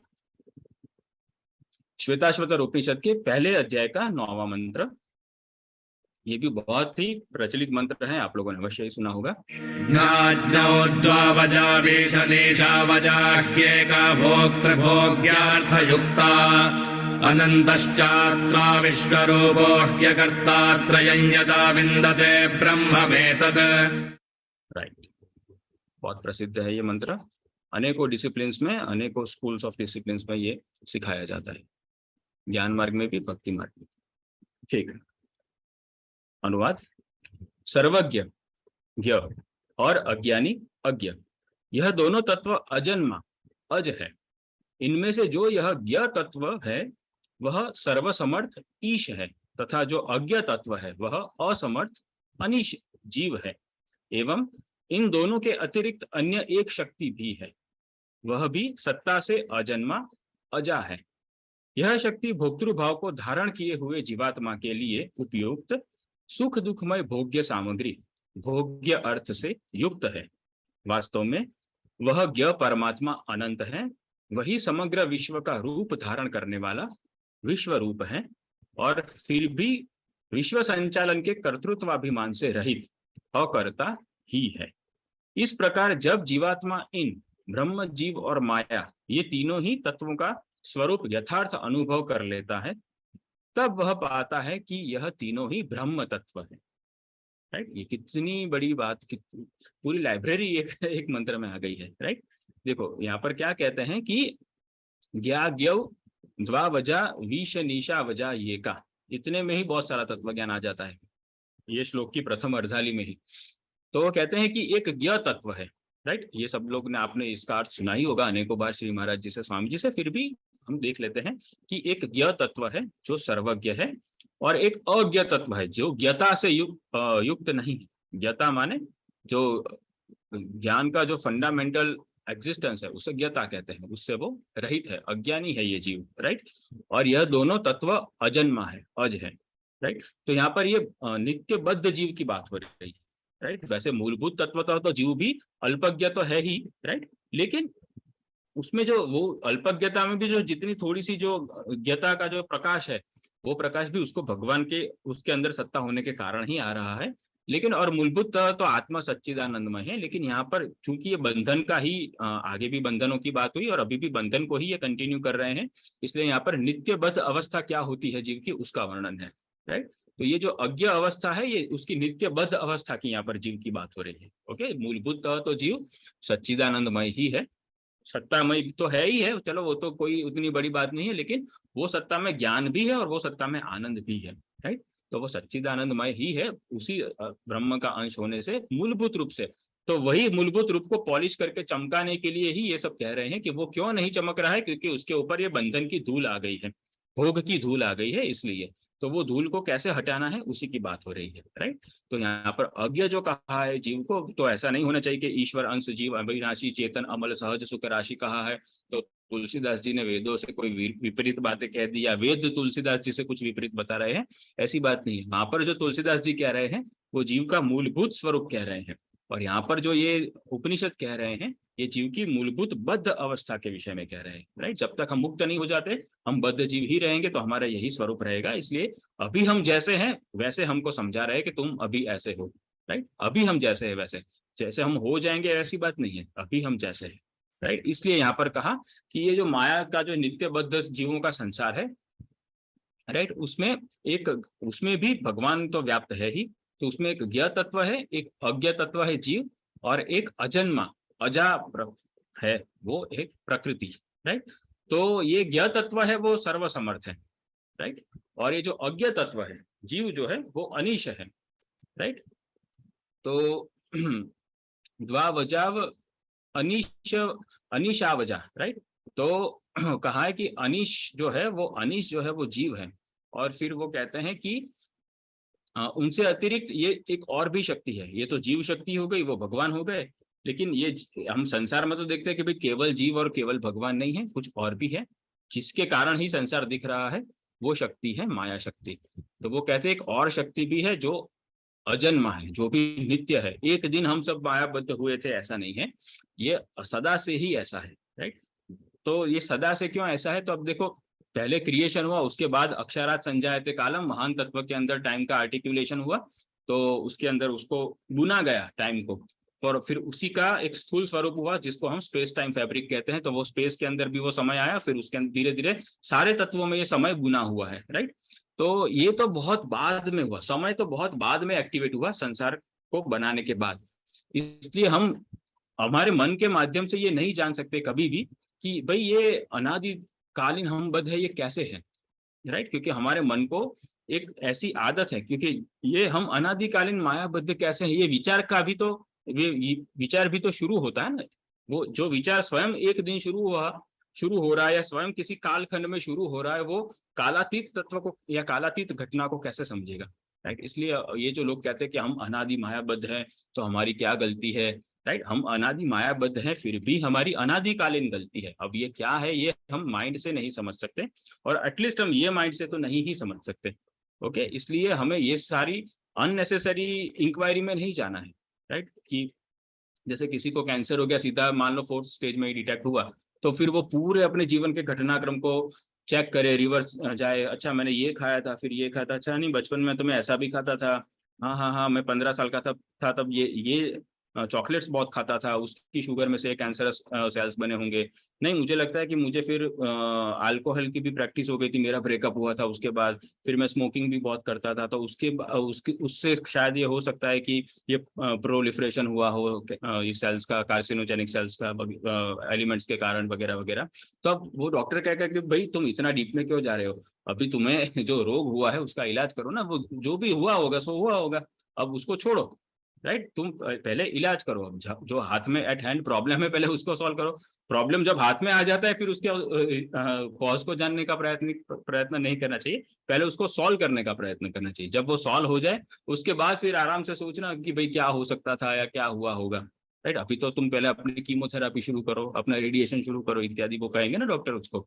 तो ठीक उसी तरह से जब हमें पता चला किसी डॉक्टर से या किसी गुरु से, किसी विद्वान से, कि महापुरुष से, कि भाई तुम्हें ऐसा रोग हुआ है, तुम्हें भव रोग हुआ है, जो कैंसर का भी बाप है, जो अनंत काल तक पीछा नहीं छोड़ता, कैंसर तो मृत्यु के बाद पीछा छोड़ देता है बेचारा, ये भव रोग तो सदा सदा के लिए लागू रहता है, वो नेक्स्ट बॉडी में भी कंटिन्यू होता है। सोचो ऐसा भयंकर रोग किसी को हो जाए जो नेक्स्ट बॉडी में भी कंटिन्यू हो जाए, राइट, तो वो कितना डर जाएगा। तो हमें ये भव रोग से डरे हुए रहना है। तो यहाँ पर भव रोग बता रहे हैं कि भाई तुम्हें ऑलरेडी ये डिसीज हुआ है, ये पहले डिसीज को, ये जो डिसीज है उसको पहले इजी बनाओ, पहले उसको सॉल्व करो, राइट। जब ये सॉल्व हो जाएगा उसके बाद फिर तुम्हें ऑटोमेटिकली वो बुद्धि योग मिल जाएगा, जिसके कारण तुम ये सब कुछ समझ जाओगे कि भाई तुम क्यों अनादिकालीन बद्ध थे, क्यों तुम्हारी ही जिम्मेदारी थी भगवत प्राप्ति की, क्यों तुम जब समझ नहीं सकते थे कि अनादि तत्व क्या है, फिर भी तुम्हें साधना का आदि से लेकर अंत तक तुम्हें ही करना था। ये सारी कुछ जो गुत्थियां हैं वो हम बद्ध अवस्था में नहीं समझ सकते, क्योंकि अभी तो हम संसार में हम हमारे ह्यूमन बॉडी को ही नहीं समझ सकते जो हमें मिरर में दिखता है। तो ये बॉडी जिस बंधन से आया है, वो बंधन को तो हम क्या ही समझेंगे, उतनी बुद्धि ही क्या नहीं है हमारे पास।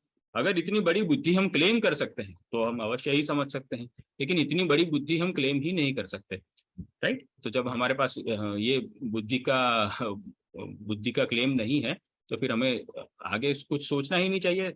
पता चला कि हाँ भाई रोग है, तो बस उसका निवारण शुरू कर दो, ठीक। तो इसलिए वो कहते हैं कि पहले रोग का स्वरूप बता रहे हैं कि देखो तुम अज्ञ हो, अल्पज्ञ हो, तुम्हें कोई ज्ञान नहीं है, तुम घुसे पड़े हो माया में, और तुम्हें गुरु बताते हैं, तत्व ज्ञान देते हैं, तो भी तुम उसमें अपनी टांग अड़ाते हो, और फिर गुरु की बातों को भी नकार देते हो, और फिर वापिस भोगों में चले जाते हो, राइट। जैसे वो पाखाने का कीड़ा होता है, संत उसको निकाल के बाहर शुद्ध फूलों में रखता है, और फिर वो फूलों से फिर वापिस वहां पे आ जाता है, क्विक मार्च करके अबाउट टर्न होकर फिर से वो गोबर में चला जाता है।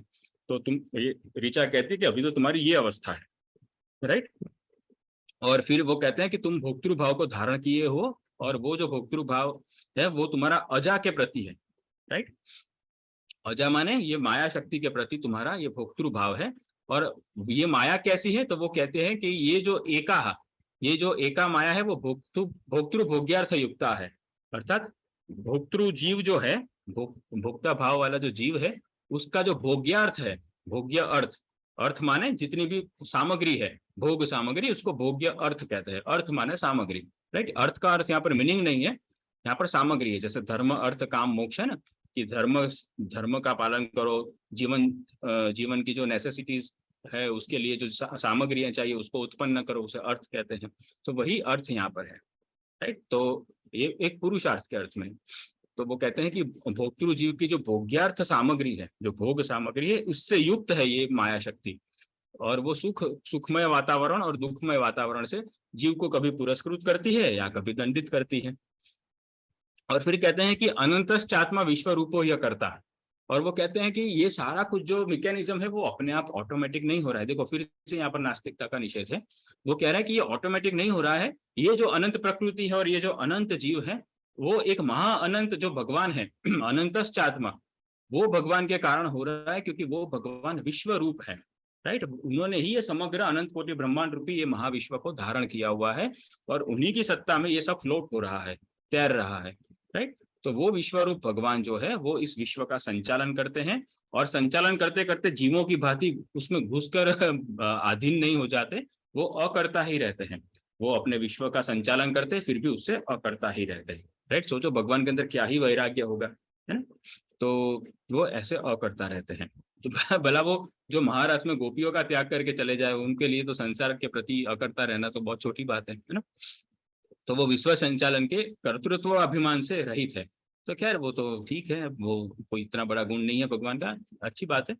और फिर कहते हैं कि इस प्रकार जब जीवात्मा इन ब्रह्म जीव माया ये तीनों ही तत्वों का स्वरूप यथार्थ अनुभव कर लेता है, जब उसे पता चल जाता है कि भाई जीव शक्ति के रूप में मैं मूलभूत रूप से कौन हूँ, ये संसार मूलभूत रूप से माया शक्ति के रूप में क्या है, और ये जो मेरे आराध्य है, ये जो मेरे प्रियतम है, वो मूलभूत रूप से भगवत तत्व है, ये अद्वैत ज्ञान तत्व क्या है, ये सब जब उसे पता चल जाता है तो उसे लगता है कि त्रयम यदा विन्दते ब्रह्मम एतत्, उसे लगता है कि ये तीनों ही ब्रह्म है, ब्रह्मम एतत् त्रयम, राइट। उसे लगता है कि ये तीनों ही, अर्थात ये जीव, ये माया और ये ब्रह्म, ये तीनों ही वास्तव में भगवान है, तीनों ही ब्रह्म है, राइट।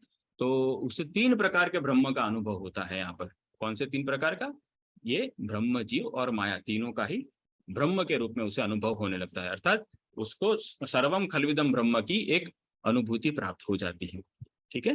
तो इस प्रकार यहाँ पर कहा कि ज्ञ भगवान है, अज्ञ जीव है और अजा माया है।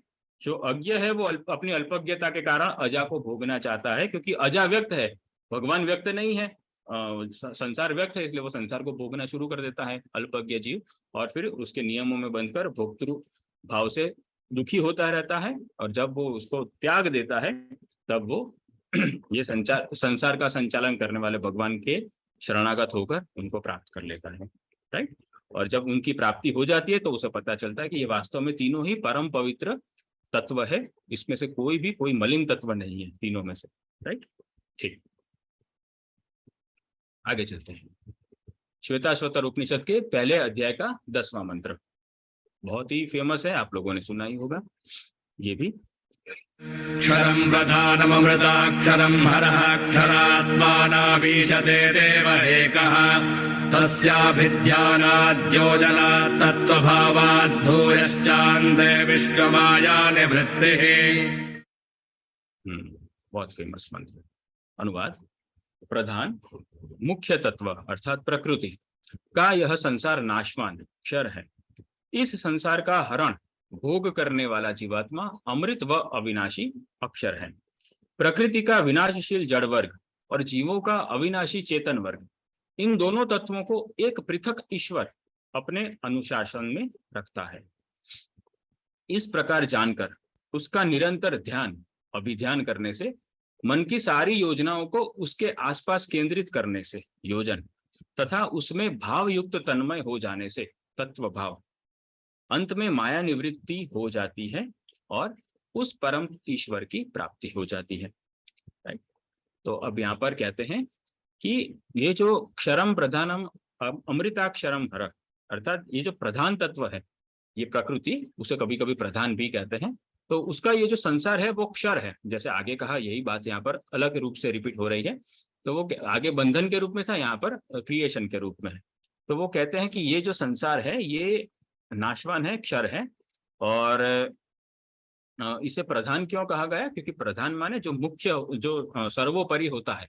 तो संसार को बनाने में जो सर्वोपरि तत्व है वो तो प्रकृति ही है, राइट? इसलिए इसे प्रधान कहा गया है। और जीवों को कभी कभी पुरुष कहा जाता है क्योंकि वो प्रधान रूपा माया को भोगता है, राइट? तो भोग करना ये पुरुष का लक्षण है, और भोग्य सामग्री प्रदान करना ये स्त्री का लक्षण है, राइट? तो इसलिए जीवों को पुरुष के रूप में लिया गया है। तो ये प्रधान और पुरुष दोनों के ईश्वर को प्रधान पुरुषेश्वर का कहते हैं, राइट? तो भगवान को प्रधान पुरुषेश्वर भी कहते हैं कभी कभी। तो ये इसी अर्थ में है। तो जैसे ये हमारे जैसे कोई देश, हमारा भारत में भी ऐसा ही है ना कि सभी राज्यों के मुख्यमंत्री होते हैं, और ये मुख्यमंत्री को भी कंट्रोल में करने वाले एक प्रधानमंत्री होते हैं, राइट? तो ये वो उनसे बड़ा कोई मंत्री नहीं होता, फिर वो सीधा प्रेसिडेंट ही होता है। तो वो कहते हैं कि यहाँ पर भी ऐसा ही है कि भाई ये पंच महाभूत है, ये मन बुद्धि अहंकार है, महान तत्व है, ये सारे मुख्य मुख्य तत्व है। फिर इनके अलग अलग अलग अलग बहुत सारी ब्रांचेस बनती है, लेकिन मुख्य मुख्य ये अष्टधा प्रकृति के ये 8 तत्व है, राइट? लेकिन इनमें सबसे इन सब का जो ये मुख्य सोर्स है, मटेरियल सोर्स जो है वो प्रकृति है। तो जो प्रधान सोर्स है, प्रधान मटेरियल सोर्स है, ये सारे मुख्य तत्वों का एक प्रधान तत्व है। जैसे सारे मुख्यमंत्री का एक प्रधानमंत्री होता है, तो ऐसे ही सारे मुख्य तत्वों का एक प्रधान तत्व, तो उसे प्रकृति कहते हैं। इसलिए प्रकृति को यहाँ पर प्रधान कहा गया है, राइट? और प्रधान का शाब्दिक अर्थ होता है कि जो विशेष रूप से धारण करने वाला हो, राइट? तो जो समग्र को धारण करे, अर्थात ये अष्टधा प्रकृति के जो भी 8 एलिमेंट है, जो हमने पिछले सत्र में अष्टकों में देखा था, प्रकृति अष्टक में, कि ये जो 8 भूमि पृथ्वी जल तेज वायु आकाश मन बुद्धि अहंकार, ये जो 8 तत्व है, इसको प्रकृति ने ही तो धारण किया हुआ है, राइट? तो इसीलिए उसे प्रधान प्रकृति कहते हैं। प्र रूप से धारण करने वाली, समग्र रूप से धारण करने वाली शक्ति, दैट इज प्रकृति। और उसका भोग करने वाला, उसका हरण करने वाला जीव है, जो कि अमृत और अविनाशी है। और ये जब ये जीवात्मा का जो अविनाशी स्वरूप है, यही उसके लिए अभिशाप भी बन गया है, क्योंकि यही अविनाशी स्वरूप के कारण वो अनंत काल तक भी मायाबद्ध रह सकता है, राइट? क्योंकि उसका नाश नहीं होता कभी भी, और ये माया का भी कभी नाश नहीं होता। तो ये जो कॉम्बिनेशन है भोग्य और भोक्ता का, ये भी एक ओर से अनादिकालीन और अनंतकालीन हो गया है। तो इसको हमें स्टॉप करना होगा। तो ये दोनों से परे वाला जो तत्व है, भक्ति तत्व है या प्रेम तत्व है या भगवत तत्व है, उसको बीच में लाना होगा। जब तक वो बीच में नहीं आएगा तब तक ये बंधन टूटेगा नहीं, राइट? क्योंकि ये दोनों ही तत्व अनादि है, दोनों ही अजा है, दोनों ही अनंत काल तक रहने वाले हैं। तो अगर ये बंधन को कहीं किसी तलवार से काटा नहीं गया, इससे भी तीक्ष्ण तलवार से, तो ये अनंत काल तक चलता रहेगा। और हम देख ही रहे हैं कि अनादिकालीन कहो चाहे अनंतकालीन कहो, ये बंधन तो है ही हमारे ऊपर। तो ये आत्मा का अविनाशी स्वरूप और माया का जो अजा स्वभाव है, ये दोनों ही, अगर हम माया को भोग करना चाहते हैं तो हमारा ही अविनाशी स्वरूप हमारे लिए अभिशाप बन जाता है। और अगर हम भगवान की भोग्य सामग्री बनना चाहते हैं तो हमारा ही अविनाशी स्वरूप हमारे लिए वरदान बन जाता है कि भाई हम अनंत काल के लिए भगवान के धाम में भी तो रह सकते हैं, राइट? यहाँ पर ही रहना कोई कंपल्शन नहीं है, वहां पर भी तो अनंत काल तक रह सकते हैं। तो ये हमें हमारे गुणों को अभिशाप बनाना है या वरदान बनाना है, ये हमारे क्रियामान पर डिपेंड करता है। ओके, तो फिर कहते हैं कि ये क्षर और अक्षर से भी ऊपर एक तत्व है जो इन दोनों पर शासन करता है। क्षरात्मानाम ईशते देव एक। ये देखो यहाँ पर भी कहा कि एक ही देव है जो सब पर शासन करता है। जीवों का शासक अलग, माया का शासक अलग, ऐसा है, ये सब नहीं है। एक ही भगवान है जो सब पर शासन करते हैं। भगवान एक ही हुआ करता है, राइट? फिर कहते हैं कि अगर ऐसा जान लिया, ब्रह्म जीव माया का ये अनुभव, ये तत्व ज्ञान प्राप्त कर लिया, और फिर अगर हम उसके निरंतर ध्यान में युक्त हो गए, अभिध्यान में युक्त हो गए, और मन की सारी योजनाओं को भगवान के आसपास ही केंद्रित किया, अर्थात कर्म योग किया हमने, यदि कि हम जो कुछ भी करते हैं वो भगवान के लिए करते हैं, हरि गुरु की प्रसन्नता के लिए करते हैं, तो ये जो हमारा योजन है, हमारी जो योजनाएं हैं मन की, अगर ये ईश्वर प्रीत्यर्थ हो गई तो ये हो गया योजना। और फिर अगर हमने सारी योजनाएं भगवान के इर्द गिर्द बना दी, उन्हीं के आसपास बना दी, तो हमारे अंदर ऐसे भाव उत्पन्न होंगे जो हमें भगवान में ही, उनके ही स्मरण में तन्मय कर देंगे। तो फिर ये हो जाएगा हमारा तत्व भाव, राइट? हमारे भाव वही परम तत्व में लीन हो गए, तो ये तत्व भावात, ये तत्व भाव हो गया। तो अगर ऐसा हुआ तो भूयश्चान्ते विश्व माया निवृत्ति ही, तो अंत में क्या होगा कि ऐसी माया निवृत्ति होगी कि भूयः, फिर वो आपको वापिस से कभी भी लौट कर माया में नहीं आना पड़ेगा, राइट, ये परमानेंटली हो जाएगी माया निवृत्ति। ओके, तो ये माया निवृत्ति शब्द देखो वेदों में भी आता है, राइट। तो ऐसा नहीं है कि महापुरुषों ने बनाया हुआ शब्द है, ये वेदों का शब्द है, माया निवृत्ति हमें करनी है, राइट। तो माया निवृत्त का अर्थ है अभी वो आवृत है हमारे ऊपर अनेकों प्रकार के कोशों के माध्यम से, अनेकों प्रकार के क्लेशों के माध्यम से हमारे ऊपर आवरण बनाए हुए हैं, वो सारे आवरणों को खोलना है, उसको अनकॉइल करना है, राइट। अभी ये कॉइल्ड है हमारे ऊपर, हमारे संस्कार भी कॉइल्ड फॉर्म में होते हैं, हमारे जो कोश है ये भी सारे आवरण के रूप में है, ये सबको खोलना है, तो इसको रिवील करना है, राइट। जैसे वो ओनियन की जो ओनियन के लेयर्स होते हैं ना, वो एक के बाद एक के बाद हम खोलते हैं, वैसे ही ये हमारे सारे लेयर्स को, बंधनों को खोलना है, एक के बाद एक सूक्ष्म सूक्ष्म लेयर्स लगे पड़े हैं हमारे ऊपर, राइट। तो इस प्रकार ये जो कॉइल्ड नेचर है माया का हमारे ऊपर, उसको अनकॉइल करना है, उसको निवृत्त करना है, अभी जो आवृत है उसको निवृत्त करना है, ठीक। अभी हम माया से आवृत हैं, फिर माया से निवृत्त हो जाएंगे, ठीक। ओके, अब एक लास्ट मंत्र बाकी है, उससे पहले थोड़ा अनाउंसमेंट देख लेते हैं। एक इम्पोर्टेंट अनाउंसमेंट ये है कि नया हिंदी सत्र शुरू हो रहा है, तो ये जो मंगलवार होगा वहां वो नहीं, लेकिन उसके बाद वाला 23 तारीख वाला जो मंगलवार, अगला मंगलवार जो आएगा इसके बाद वाला, तब से ये सत्र शुरू होगा, जो कि स्वामी जी की पुस्तक के ऊपर ही आधारित होगा, the power of thoughts, right. तो हमारे विचारों की जो शक्ति है उसके ऊपर हम चर्चा करेंगे। तो ये सत्र प्रत्येक मंगलवार को होगा इसी टाइम से 8 से 9 बजे तक, और ये इंटरैक्टिव सेशन होगा, आप लोगों को भी इसमें इंटरेक्शंस करना रहेगा, तो सभी लोगों को ले आना, अपने सगे संबंधियों को। इसमें नॉन सत्संगी, सत्संगी, सभी आस्तिक नास्तिक सब आ सकते हैं, क्योंकि विचारों की शक्ति का सदुपयोग करना तो सभी चाहते हैं, राइट। तो उन्हें ज्यादा इन डेप्थ नॉलेज मिलेगा विचारों के माध्यम, विचारों के विषय में। तो इसमें प्रमुख विषय यही रहेंगे कि विचारों का जीवन पर जो अनिवार्य प्रभाव होता है उसको हम हमारे अनुकूल कैसे कर सकते हैं, और सकारात्मक विचार तो हम ला देते हैं 2-5 दिन के लिए, लेकिन उसको पूरे जीवन स्थिर रखना हो तो वो कैसे रख सकते हैं, उसकी कला है। और लक्ष्य प्राप्ति में जो आवश्यक थिंकिंग प्रोसेस चाहिए, वो विचारधारा जो चाहिए, जो स्ट्रीम ऑफ थॉट्स चाहिए, वो क्या है, वो समझना है, एक फ्लो क्रिएट करना है हमें, जिससे कि हम एफर्टलेसली हमारा लक्ष्य प्राप्त कर सके, संसार में भी और परमार्थ में भी। और अल्टीमेटली कोई भी शक्ति हो उसे शुद्ध करना आवश्यक होता है, तभी वो हमारा कल्याण करती है। तो ये विचारों की शक्ति को भी शुद्ध करके उसका आध्यात्मिक प्रयोग कैसे करना है, ये हम समझेंगे। ये सारी कुछ बातें 21 सत्रों में हम समझने वाले हैं, 21 सप्ताह लगेंगे, 3.5, 4, 5 महीने तक लग सकता है, बीच बीच में अगर रिवीजन किया तो 5 महीने तक भी, 5-6 महीने तक भी चल सकता है, ठीक है। तो ये सत्र एक नया शुरू होने जा रहा है, जहाँ पर मैं ही आने वाला हूँ बोलने के लिए, तो आप लोगों का बहुत बहुत स्वागत है। अभी से ही आप आकर वहां पर मेरा उत्साहवर्धन कर सकते हैं, जैसे यहाँ पर करते हैं वैसे वहां पर भी आ सकते हैं, अगर आप लोगों के पास समय है तो, ठीक है। मैं आभारी रहूंगा आपका। और छोटी छोटी अनाउंसमेंट्स है कि जेके योग द्वारा जितने भी सत्र संचालित होते हैं उसकी सारी जानकारी आपको यहाँ से मिल जाएगी, और डायरेक्ट स्वामी जी के डेस्क से आपको प्रेरणादायक ईमेल प्राप्त करने हैं वीकली बेसिस पर। तो ये यूआरएल पर जाकर आप न्यूज़लेटर सेक्शन में अपने आपको सब्सक्राइब करा लें, और सत्र के उपलक्ष्य में कोई सुझाव देना है या कोई फीडबैक देनी है या कोई प्रश्न ही पूछना है जो सार्वजनिक रूप से आप नहीं पूछ सकते, तो ये फीडबैक फॉर्म 24/7 ओपन रहता है, इसको आप बुकमार्क कर लीजिए, कभी भी प्रश्न इसमें डाल सकते हैं या सुझाव डाल सकते हैं। और जेके ऑफ इंडिया के जीव कल्याण के जितने भी प्रयास होते हैं, आप लोग जानते हैं स्वामी जी इतनी बड़ी विश्व कल्याण की यूनिवर्सिटी बना रहे हैं, तो ऐसे तमाम प्रकार के प्रोजेक्ट्स वगैरह चल रहे हैं, उसमें आपको अपनी स्किल्स का योगदान देना है, तो आप ये वॉलंटियर फॉर्म भर के हमें सूचित कर सकते हैं। और पूज्य स्वामी जी द्वारा अनेकों पुस्तकें लिखी गई हैं, और कई सारे जेके योग के रचनात्मक संस्करण हैं, जो आप घर बैठे ही प्राप्त करना चाहे तो rgdham.org पर जाकर अवश्य विजिट करें उसे। और संस्था के विषय में कोई अन्य जानकारी प्राप्त करनी है तो ये 2 हमारी हेल्पलाइन है, जिससे आप संस्था का सीधा संपर्क कर सकते हैं, ठीक है। ऑलराइट, तो आज का अंतिम मंत्र देख लेते हैं अब, श्वेताश्वतर उपनिषद के पहले अध्याय का 11वां मंत्र। ज्ञात्वा देवं सर्वपाशापहानिः क्षीणैः क्लेशैर्जन्म मृत्युप्रहाणिः तस्याभिज्ञानात्र ते यन्ते अभेदे विश्वेश्वर्यं केवलार्थकामः।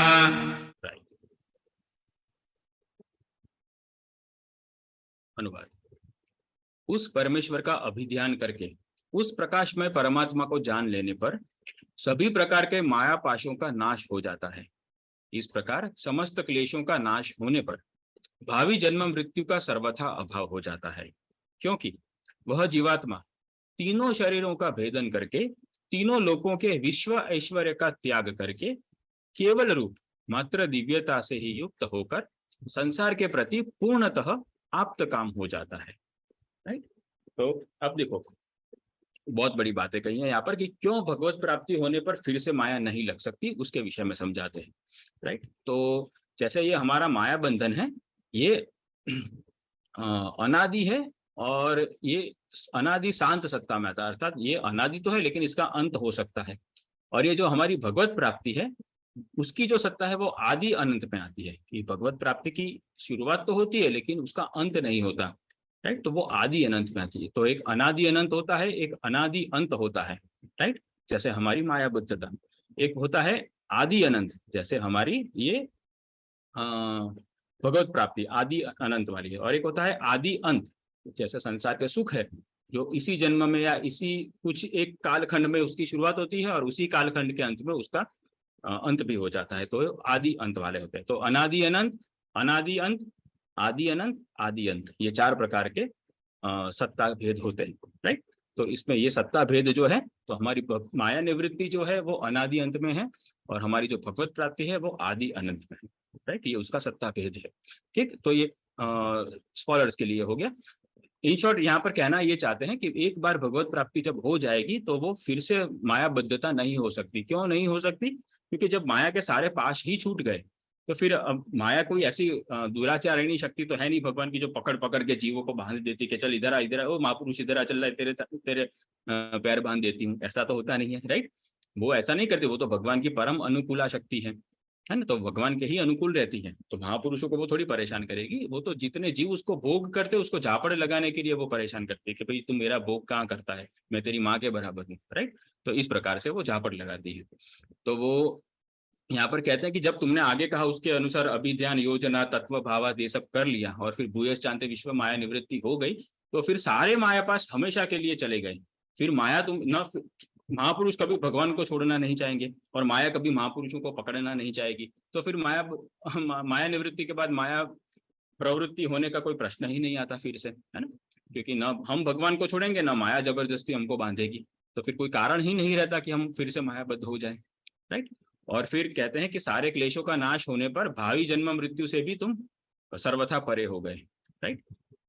तो जन्म मृत्यु प्रहाणी ही जो कहा है, जन्म मृत्यु प्रहाणी मतलब जो भविष्य में होने वाले जन्म मृत्यु थे जो तुम्हारे पेंडिंग कर्मों के, वो भी माफ किए गए तुम्हें।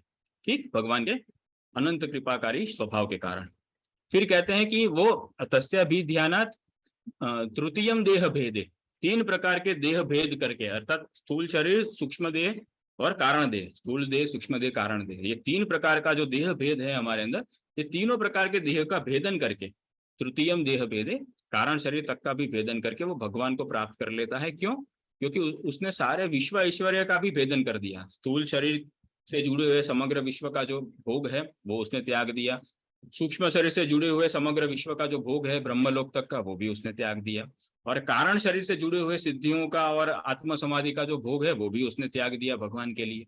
राइट। जब ये सब उसने त्याग दिया तो समस्त तीनों शरीरों के विश्व ऐश्वर्य का वो त्यागी हो गया। ये लेवल पे त्याग होना चाहिए। राइट। वो 2, 4, 5, 25 करोड़ रुपए दे दिए भगवान को, ये कोई त्यागी नहीं हुआ करते।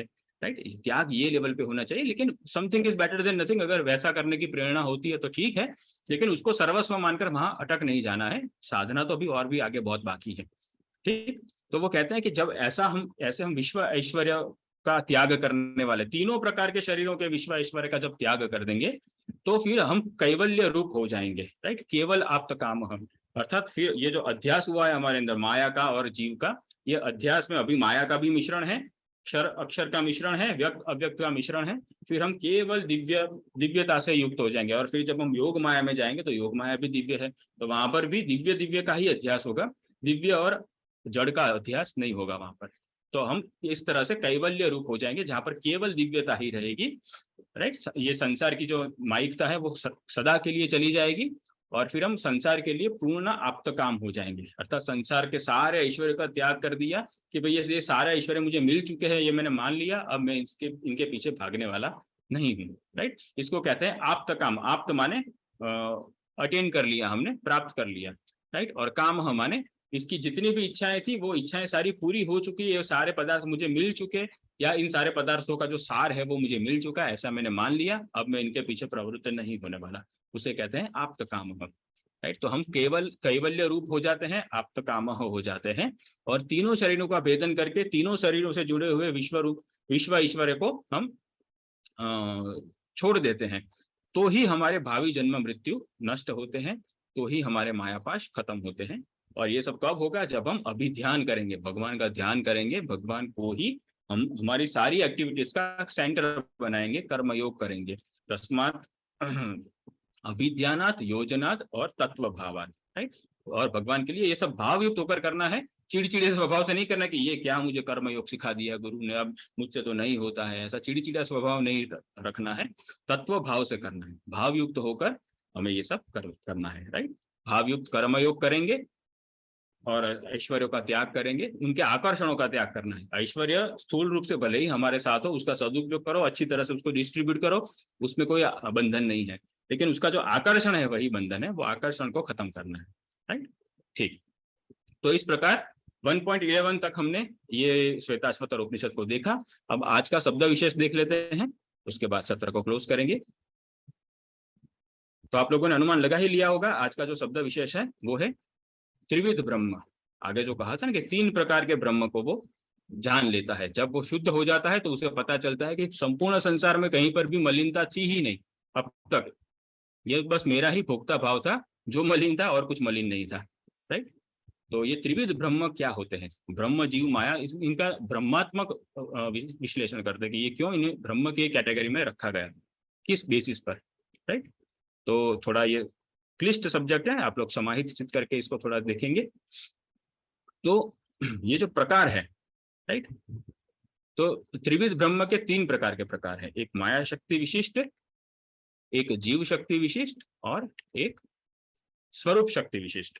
राइट, तो ये त्रिविधम ब्रह्म अर्थात ये जो माया है उसको माया शक्ति विशिष्ट ब्रह्म कहते हैं, जो जीव है उसको ब्रह्म की तादात्म्य से या ब्रह्म की सत्ता के अर्थ में उसको जीव शक्ति विशिष्ट ब्रह्म कहते हैं, और ये स्वरूप शक्ति विशिष्ट ब्रह्म माने भगवान की जो अपनी अंतरंगा शक्ति है उससे युक्त जो उनका जो दिव्य स्वरूप है वो स्वरूप शक्ति विशिष्ट ब्रह्म, यानी कि भगवान ही हुआ वो।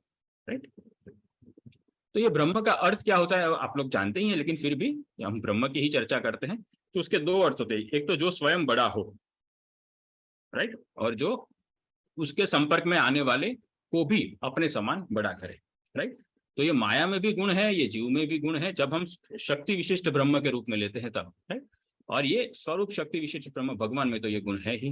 राइट, तो ये माया शक्ति में ये गुण किस प्रकार से है कि माया स्वयं अनंत है, राइट, और स्वयं विभु है, और उसके संपर्क में आने वाला जो जीव है उसको भी वो अनंत काल के लिए उसके मायिक पदार्थों से युक्त कर देती है, ये अध्यास के कारण। राइट, तो माया स्वयं बड़ी है, तो उसकी जो अनंत नश्वरता है वो जीव के भी स्वरूप में अध्यास के रूप में आ जाती है। तो ये जो कंटेमिनेशन नेचर है कि भाई कंटेमिनेशन हो जाता है, उसका स्वभाव तद्रूप हो जाता है, ये सारे ब्रह्म स्वरूपों में ऐसा होता है। राइट, और जीव में क्या होता है, जीव माया को अपने जैसी चेतनवत कर देता है। राइट, जैसे ये शरीर को ही देख लो, हम किसी भी शरीर में जाएंगे उसमें शरीर में जो चेतना होगी उसमें जो एनिमेशन होता है, जो एक्टिवेशन होता है वो तो आत्मा की चेतना के कारण ही होता है। राइट, जब जीवात्मा निकल जाता है उसके बाद उसके अंदर भगवान तो रहते ही है, लेकिन वो एनिमेट नहीं करता है डेड बॉडी।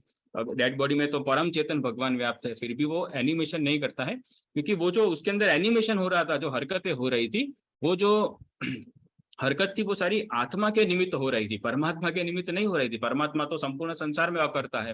राइट, ये जीव ही तो करता है ना।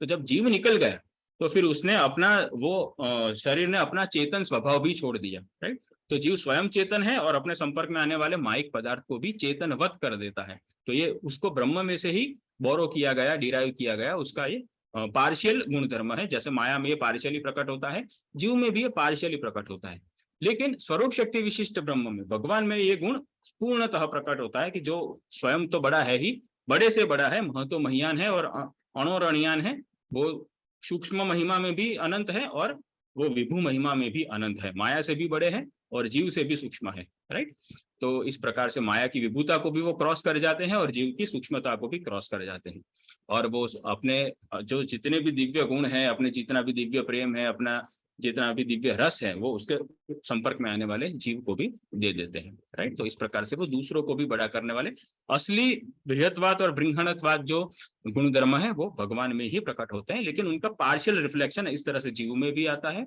और माया में भी आता है, राइट। तो इस प्रकार से ये माया की विभुता जीव को दबोच लेती है। जैसे अंधेरे में अंधेरा सूर्य पर हावी नहीं हो सकता, लेकिन सोने की अंगूठी पर हावी हो जाता है, सोने की अपनी चमक होती है फिर भी, राइट। तो उसी प्रकार से जीव की अपनी चेतना तो है ही, फिर भी उस पर माया की विभुता के कारण माया हावी हो जाती है, राइट। और जीव अपनी चेतना शक्ति के कारण माया के पदार्थों को एनिमेट कर सकता है चेतनवत, ठीक है। तो ये शरीर का हो या चाहे हमारा अहंकार ही का हो, एक प्रकार से आर्टिफिशियल इंटेलिजेंस है। उसके अंदर जो इंटेलिजेंस है मुख्यतः वो हम जीवों के घटक तत्वों में वो जीव की ही जो चित्त शक्ति है उसमें से आता है, राइट, ठीक। तो ये अध्यास हुआ माया और जीव का, लेकिन जो ओरिजिनल बृहत्वाद और बृहणत्वाद है वो गुणधर्म भगवान का ही है, उसी का रिफ्लेक्शन इन दोनों में आता है। तो ओरिजिनल सोर्स हुआ ब्रह्म भगवान ही, ठीक, ओके। अब ये विशिष्ट का क्या अर्थ है, यहाँ पर विशिष्ट का भी विशिष्ट अर्थ है, ठीक है। ये माया शक्ति समझ में आता है, जीव शक्ति भी समझ में आता है कि हाँ भाई जो कार्य करने वाली ऊर्जा है उसको शक्ति कहते हैं। तो माया भी अनेकों प्रकार के ब्रह्मांड के कार्य करती है, जीव भी अनेकों प्रकार के जीवन के कार्य करता है, राइट। तो अब भगवान तो कार्य करते ही हैं। तो समझ सकते कि भाई ये शक्ति के अर्थ में कुछ है, लेकिन ये विशिष्ट क्यों लगाया पीछे, राइट। तो ये विशिष्ट का क्या अर्थ है? विशिष्ट का अर्थ होता है कि गुणात्मक विशेषता से युक्त विशेष्य, राइट। तो जो विशेष्य होता है वो अपने आप में तो एब्सोल्यूट होता ही है, लेकिन जब उसकी कोई एक गुणात्मक विशेषता के आधार पर उसको उस विशेष्य को देखा जाए, राइट, गुणात्मक विशेषता के आधार पर, तो उसे वो विशिष्ट कहते हैं कि भाई ये भाई बड़ा ही विशिष्ट, इनका कैरेक्टर बड़ा ही विशिष्ट है। क्यों विशिष्ट है? क्योंकि अरे ये तो बहुत ही भले इंसान है, अरे ये तो बहुत ही उदार सेठ जी है हमारे। तो ये सेठ जी को ये औदार्य शक्ति विशिष्ट सेठ जी हो गए, राइट, क्योंकि उनकी उदारता की विशेषता को ध्यान में लिया गया।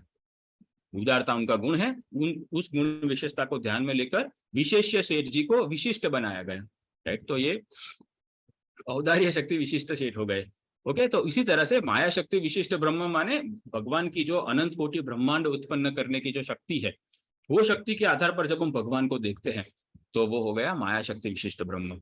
और फिर भगवान की असंख्य रूप धारण करके अपने ही संसार में रमण करने की जो ये शक्ति है, तो उसे कलेक्टिवली सारे अनंत जीव, ये जीव शक्ति विशिष्ट ब्रह्म में मायाबद्ध भी आ गए और माया मुक्त भी आ गए, नित्यबद्ध भी आ गए, नित्य मुक्त भी आ गए, साधन सिद्ध भी आ गए, सब आ गए, राइट। तो ये सारा कलेक्टिवली जीव शक्ति विशिष्ट ब्रह्म कहलाता है, राइट। कि भगवान की ऐसी विशिष्ट शक्ति है कि जीव शक्ति की वो माया में भी एंजॉय करती है भोक्ता बनकर, और योग माया में वो भगवान का दास बनकर एंजॉय करती है, राइट, भगवान को, ठीक। तो ये इस प्रकार से भगवान ही असंख्य रूप बने हुए हैं। और फिर स्वरूप शक्ति विशिष्ट ब्रह्म तो भगवान है ही है, राइट, अपनी ही शक्तियों से युक्त। तो अब किसी भी गुणात्मक विशेषता से युक्त विशेष्य को जब देखा जाता है तो उसे विशिष्ट कहते हैं। विशेष्य माने जिसकी विशेषता है उसे विशेष्य कहते हैं। जैसे सत ब्रह्म और चित ब्रह्म, तो ये सत और चित भगवान की विशेषता हुई, और विशेष्य हुआ आनंद। तो सदानंद ब्रह्म कहते हैं हम, चिदानंद ब्रह्म कहते हैं हम, आनंद ब्रह्म नहीं कहते हैं, क्योंकि आनंद स्वयं ही विशेष्य है, राइट। सत उसकी विशेषता है, चित उसकी विशेषता है, लेकिन आनंद वो स्वयं ही है। इस तरह जैसे हम काला घोड़ा कहते हैं और सफेद घोड़ा कहते हैं, लेकिन घोड़ा नहीं कहते, राइट, क्योंकि घोड़ा स्वयं ही विशेष्य है। इस प्रकार से ये विशेष्य को किसी एक गुण के आधार पर देखा जाए तो विशेष्य ही विशिष्ट हो जाता है, ओके। तो ये विशिष्ट ब्रह्म हुआ। विशिष्ट ब्रह्म माने अपनी किसी एक शक्ति की विशेषता के आधार पर देखा जाने वाला ब्रह्म, ओके, ठीक। तो ये माया शक्ति विशिष्ट ब्रह्म जो है, और जीव शक्ति विशिष्ट ब्रह्म और स्वरूप शक्ति विशिष्ट ब्रह्म, इन तीनों का भेद देख लेते हैं कि क्या क्या उनकी खासियत है, विशेषताएं हैं, राइट। विशिष्ट है तो विशेषताएं देख लेते हैं। तो ये माया शक्ति जो है ये अखंडात्मक विभू तत्व है, राइट। तो ये इसका नाश नहीं हो सकता, ये अखंडात्मक है और ये विभू है, ओके। ये अणु नहीं है, ये विभू तत्व है, और ये संख्यात्मक अणु तत्व है, राइट। ये संख्याओं में बढ़ सकता है और ये अणु तत्व है। प्रमुखतः ये कलेक्टिवली काम नहीं करता है। जो जीव तत्व जैसा माया जो होती है वो कलेक्टिवली काम करती है, लेकिन जीव तत्व है वो कलेक्टिवली काम नहीं करता है, वो इंडिविजुअली काम करता है, राइट। तो माया जो है वो इनडिविजिबल है और जीव जो है वो इंडिविजुअल है, राइट। तो ये संख्यात्मकता हो गई, वो उसकी अखंडात्मकता हो गई, ठीक है। और भगवान तो अद्वय विभू तत्व है, जो कुछ भी है वो सब कुछ वही है, राइट। उनमें तो द्वैत का भी अभाव है, अद्वय है वो, और वो तो विभू है ही। अब जो अद्वय है वो, उनके लिए विभू बोलना भी बहुत छोटी बात है। और माया शक्ति जो है वो जैव चेतना को धारण कर सकते हैं, इसीलिए तो ये शरीर एनिमेट कर सकता है, क्योंकि माया शक्ति जीव की शक्ति को धारण कर सकती है, इसलिए तो ये जैव चेतना को धारण कर सकती है, राइट। और ये जो जीव है वो मायिक ऊर्जाओं में रमण कर सकता है, अर्थात माया की ऊर्जाओं को अपनी आत्मशक्ति से मैनिपुलेट कर सकता है कुछ हद तक, राइट। और उसमें फिर रमण कर सकता है, उसमें परिवर्तन करके उन परिवर्तनों का आस्वादन करता है। इसी को हम मोटी भाषा में भोग कहते हैं, राइट। और माया और जीव को शक्ति देना, और भगवान का काम क्या है कि ये जीव की जो भी चेतना है और माया की जितनी भी जड़ता है, ये इसको मेंटेन करना और माया की और जीव की सत्ता को बनाए रखना, ये कार्य भगवान का है। तो भगवान की शक्ति से ये दोनों ही शक्तियां शक्ति कही जाती है, शक्तिमान के कारण। और इसका जो विस्तार है वो परिवर्तनशील है, राइट। और ये इसका जो स्वरूप है जीवात्मा का, वो स्थिर स्वरूप है, ओके। उसके स्वरूप में कोई परिवर्तन नहीं होता है। और भगवान जो है वो प्रतिक्षण वर्धमान है, राइट।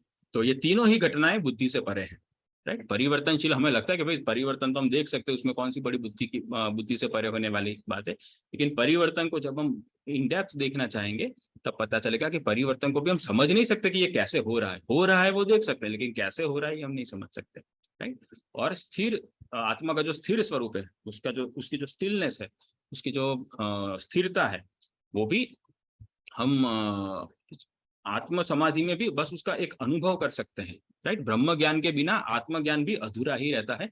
आत्मज्ञान का अनुभव हो सकता है, लेकिन आत्म स्वरूप का अनुभव हो सकता है, लेकिन आत्मा का जो यथार्थ ज्ञान है, एग्जैक्ट ज्ञान जो है, जिसे परिज्ञान कहते हैं आत्मा का, वो परिज्ञान तो ब्रह्म ज्ञान के बाद ही आता है। तो ये हमारा स्थिर स्वरूप भी वास्तव में बुद्धि से परे ही हुआ। और भगवान तो क्या ही समझेंगे हम, वो तो प्रतिक्षण वर्धमान है, ये तत्व ही क्या है वो कोई जानता नहीं है, राइट। और ये चेतना रहित जड़ है, सीधी सी बात है।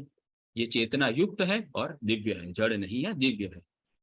और ये पूर्ण सच्चिदानंद है भगवान, राइट। चेतना वेतना के ये सर्जक है, या कहो कि पावर सप्लायर है। और इसकी जो अधिष्ठात्री है ये महादुर्गा है। महादुर्गा जो है, वैकुंठ में 3 लोक है, दुर्गा लोक, विष्णु लोक और शिव लोक। तो दुर्गा लोक भी वैकुंठ में ही माना गया है, तो ये महादुर्गा का वो लोक है वहां पर। तो ये महादुर्गा ही यहाँ पर महामाया के रूप में अधिष्ठात्री बनती है।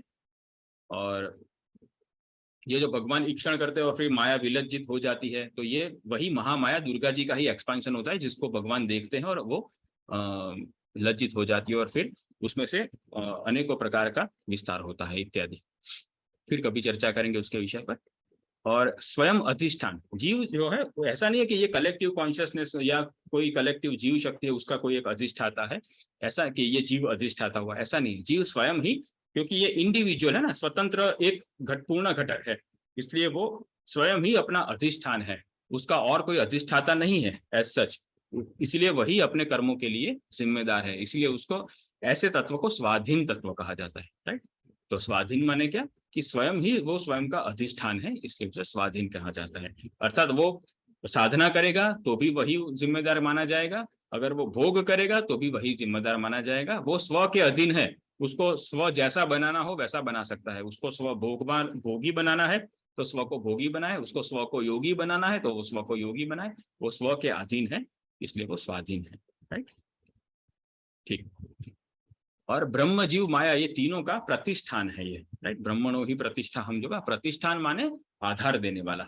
तो भगवान के जितने भी निर्गुण निराकार या सगुण साकार अवतार है, स्वरूप है, स्वांश है, जो भी है, ये सबको प्लस तमाम प्रकार के नित्य सिद्ध, नित्य मुक्त, नित्य बद्ध जीवों को, प्लस तमाम प्रकार के अनंत कोटि माइक ब्रह्मांडों को, सबको आधार देने वाला एक ही परम तत्व, अद्वै ज्ञान तत्व है, वो भगवान है। इसलिए उन्हें ब्रह्म जीव माया प्रतिष्ठान कहा जाता है, राइट। ये अधिष्ठाता नहीं है, ये प्रतिष्ठान है। अधिष्ठान से भी ऊपर की बात है कि वो प्रतिष्ठान है, वो तो आधार देने वाला है, सुप्रीम सोर्स जिसे कहते हैं वो भगवान है, ठीक। तो ये इस प्रकार से त्रिविधम ब्रह्म एतत् जो कहा गया है, ये 3 प्रकार के ब्रह्म हुए, राइट। तो इसी के विषय में अब 12वां मंत्र भी आएगा और इसके बाद प्रणव उपासना इत्यादि आएगा, ये विषय आएगा ये उपनिषद में, अगले सत्र में वो सब हम देखेंगे। ठीक, तो मैं आशा करता हूँ आज के सत्र से आपको कुछ वैल्यूज मिली होगी। ये शब्द विशेष भी यहाँ पर पूरा होता है। अब हम समझ लेते हैं आज का उपनिषद सार। आज के 4 उपनिषद सार हैं, आप लोग बारी बारी हैंड रेस्ट कर सकते हैं, तो मैं आप लोगों को चांस दे सकता हूँ बोलने के लिए।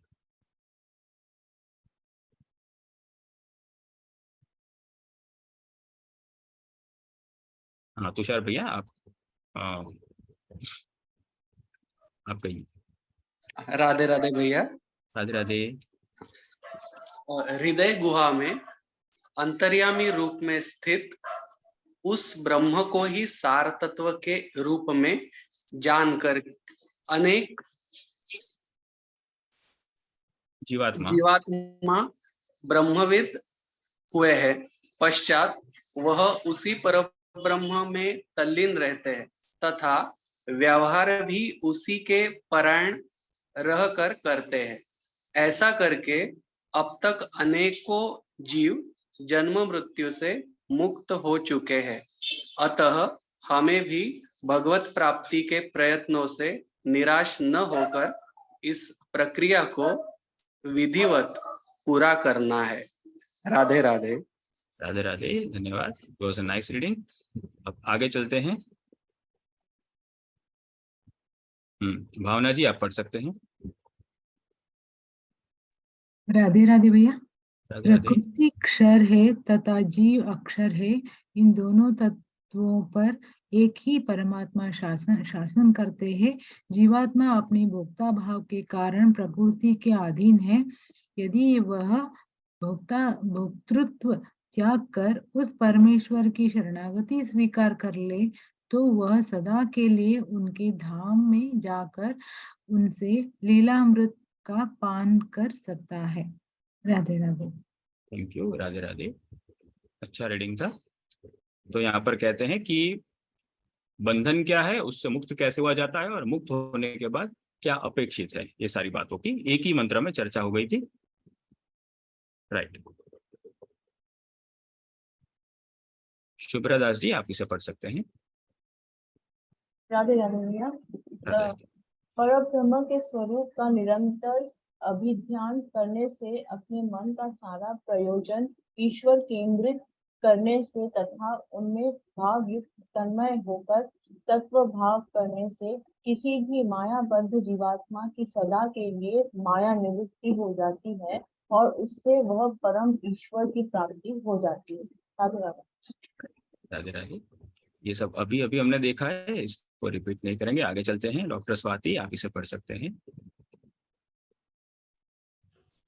राधे राधे। राधे। वास्तव में एक ही अद्वितीय तत्व स्वयं भगवान जब माया शक्ति, जीव शक्ति तथा स्वरूप शक्ति की गुणात्मक विशेषताओं की उपाधि प्राप्त करते हैं, तब यह तीनों तत्व अपने आप में ही 3 प्रकार के विशिष्ट ब्रह्म के रूप में व्यवहार करते हैं। वस्तुतः यह एक ही है, अनेकता है। Thank you. Radhe Radhe. Radhe Radhe, thank you. तो वास्तव में ये एक की ही अनेकता है, राइट। तो जैसे ये यूनिवर्स कहते हैं ना, तो एक ही यूनिफाइड एनर्जी है जो डाइवर्स फॉर्म लेती है, इसलिए उसको कहते हैं यूनिवर्स। एक ही जो बहु रूपों में व्यक्त हो रहा है, दैट इज यूनिवर्स, राइट। तो ब्रह्मांड में भी ये शब्द माया को भी लागू होता है और फिर जीव भी एक ही ब्रह्म तत्व है जो अनंत जीव बना हुआ है। और भगवान तो अपने आप में एक है ही और वो ही अनंत अवतार धारण करते हैं हमारे ब्रह्मांड में भी और बाकी सब ब्रह्मांडों में भी ये उनकी लीलाएं चलती रहती है। तो खैर आज हमने ये सारी बातों को बहुत सूक्ष्म तरीके से देखा, जो वेदों के लेवल पे देखा आज हमने। अभी तक तो हम व्यवहारिक रूप से देख रहे थे, लेकिन आज हमने उसको बड़े ही तात्विक रूप से, उसके मूलभूत रूप से देखा कि जहां से ये प्रोग्रामिंग शुरू होता है, कोडिंग शुरू होता है, वो आज हमने मशीन लैंग्वेज, वो मशीन लेवल की लैंग्वेज पे समझा, राइट। कि ये एग्जैक्टली कहाँ से किसका उदय होता है, वह किस प्रकार से बंधन बनता है, किस प्रकार से ये निवृत्त होता है, क्यों माया निवृत्ति फिर से हमें मायाबद्ध नहीं कर सकती। ये सारी बातों की जो टेक्निकलिटी है वो आज हमने समझा और थोड़ा क्लिष्ट विषय था। मैं आशा करता हूँ मैंने कुछ ढंग से समझाया होगा, आप लोगों को कुछ वैल्यूज मिली होगी। ठीक है, ओके। आज का होमवर्क देख लेते हैं, फिर हम सत्र को क्लोज करते हैं।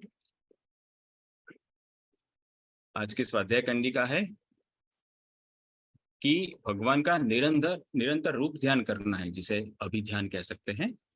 तो ये निरंतर रूप ध्यान अगर करना हो तो उसके हेतु हम जहां जहां हमारा मन जाता है वहां वहां हमारे आराध्य को उपस्थित करना है। ये देखो अभिध्यान की दी मोस्ट अमेजिंग टेक्निक है कि हम जहां जहां मन जाए वहां श्याम सुंदर को खड़ा कर दे, राइट। यही अभिध्यान है, सर्वश्रेष्ठ अभिध्यान। और फिर वहां पर उनका क्षणिक भावमय रूप अवलोकन भी करना कि अच्छा हाँ वो यहाँ बैठे, वो पूरी डिटेल में नहीं जाना कि मोर मुकुट में क्या डिजाइन की हुई है और मयूर पंख कैसा है, पीतांबर की में कौन सी लेस लगाई हुई है, ये सब उतना डिटेल में नहीं जाना है। लेकिन बस कि भाई हाँ वो यहाँ पर खड़े हैं, स्मित कर रहे हैं या उनका पीतांबर लहरा रहा है, इतना हल्का सा वेग जिसे कहते हैं, एक वेग रूप ध्यान करना है, रूप अवलोकन करना है। और फिर इस अभ्यास से तत्व भाव की जो साधना है वो सिद्ध होने लगेगी। धीरे धीरे फिर हम जो कर्म करते हैं उसमें ये भगवान की तन्मयता भी ऐड होती चली जाएगी। तो कर्म करते हुए जो बोरिंगनेस आती है, जो चिड़चिड़ापन रहता है, वो खत्म हो जाएगा। और भगवान की उपस्थिति के कारण, या हम ऐसा गुरु के साथ भी कर सकते हैं कि गुरु खड़े हैं वहां पर हमारे और वो स्माइल कर रहे हैं इत्यादि, या तो हमने कुछ अच्छा कुछ काम कर दिया कंप्यूटर में या कहीं पर भी, किचन वगैरह में हमने आज की रसोई पूरी कर दी, तो गुरु वहां पर खड़े थे हमारे फ्रीज के पास, तो उन्होंने क्लैप किया हमारे लिए कि चलो तुमने आज का एक कार्य बहुत अच्छी तरह से पूर्ण किया, भगवान का स्मरण करते हुए, क्योंकि वो तो अंतर्यामी है, हमें रीड करते रहते हैं, राइट। तो इस प्रकार से वो टेम्पररी एक रूप अवलोकन करना है और उनकी उपस्थिति को वहां पर रियलाइज करना है। ओके, और इस तरह से तत्व भाव की साधना को डेली बेसिस में करते रहना है। ठीक, तो ये आज की साधना आज का ये सेशन यहाँ पर पूरा हुआ। अब हम जय घोष करते हैं और फिर तत्व को क्लोज करेंगे, सेशन को क्लोज करेंगे। बोलिए भक्ति योग रसावतार जगत गुरुतम श्री कृपालु महाप्रभु की जय। वेद स्वरूप भगवान श्री कृष्ण की जय। जय जय श्री राधे, जय जय श्री राधे, जय जय श्री राधे।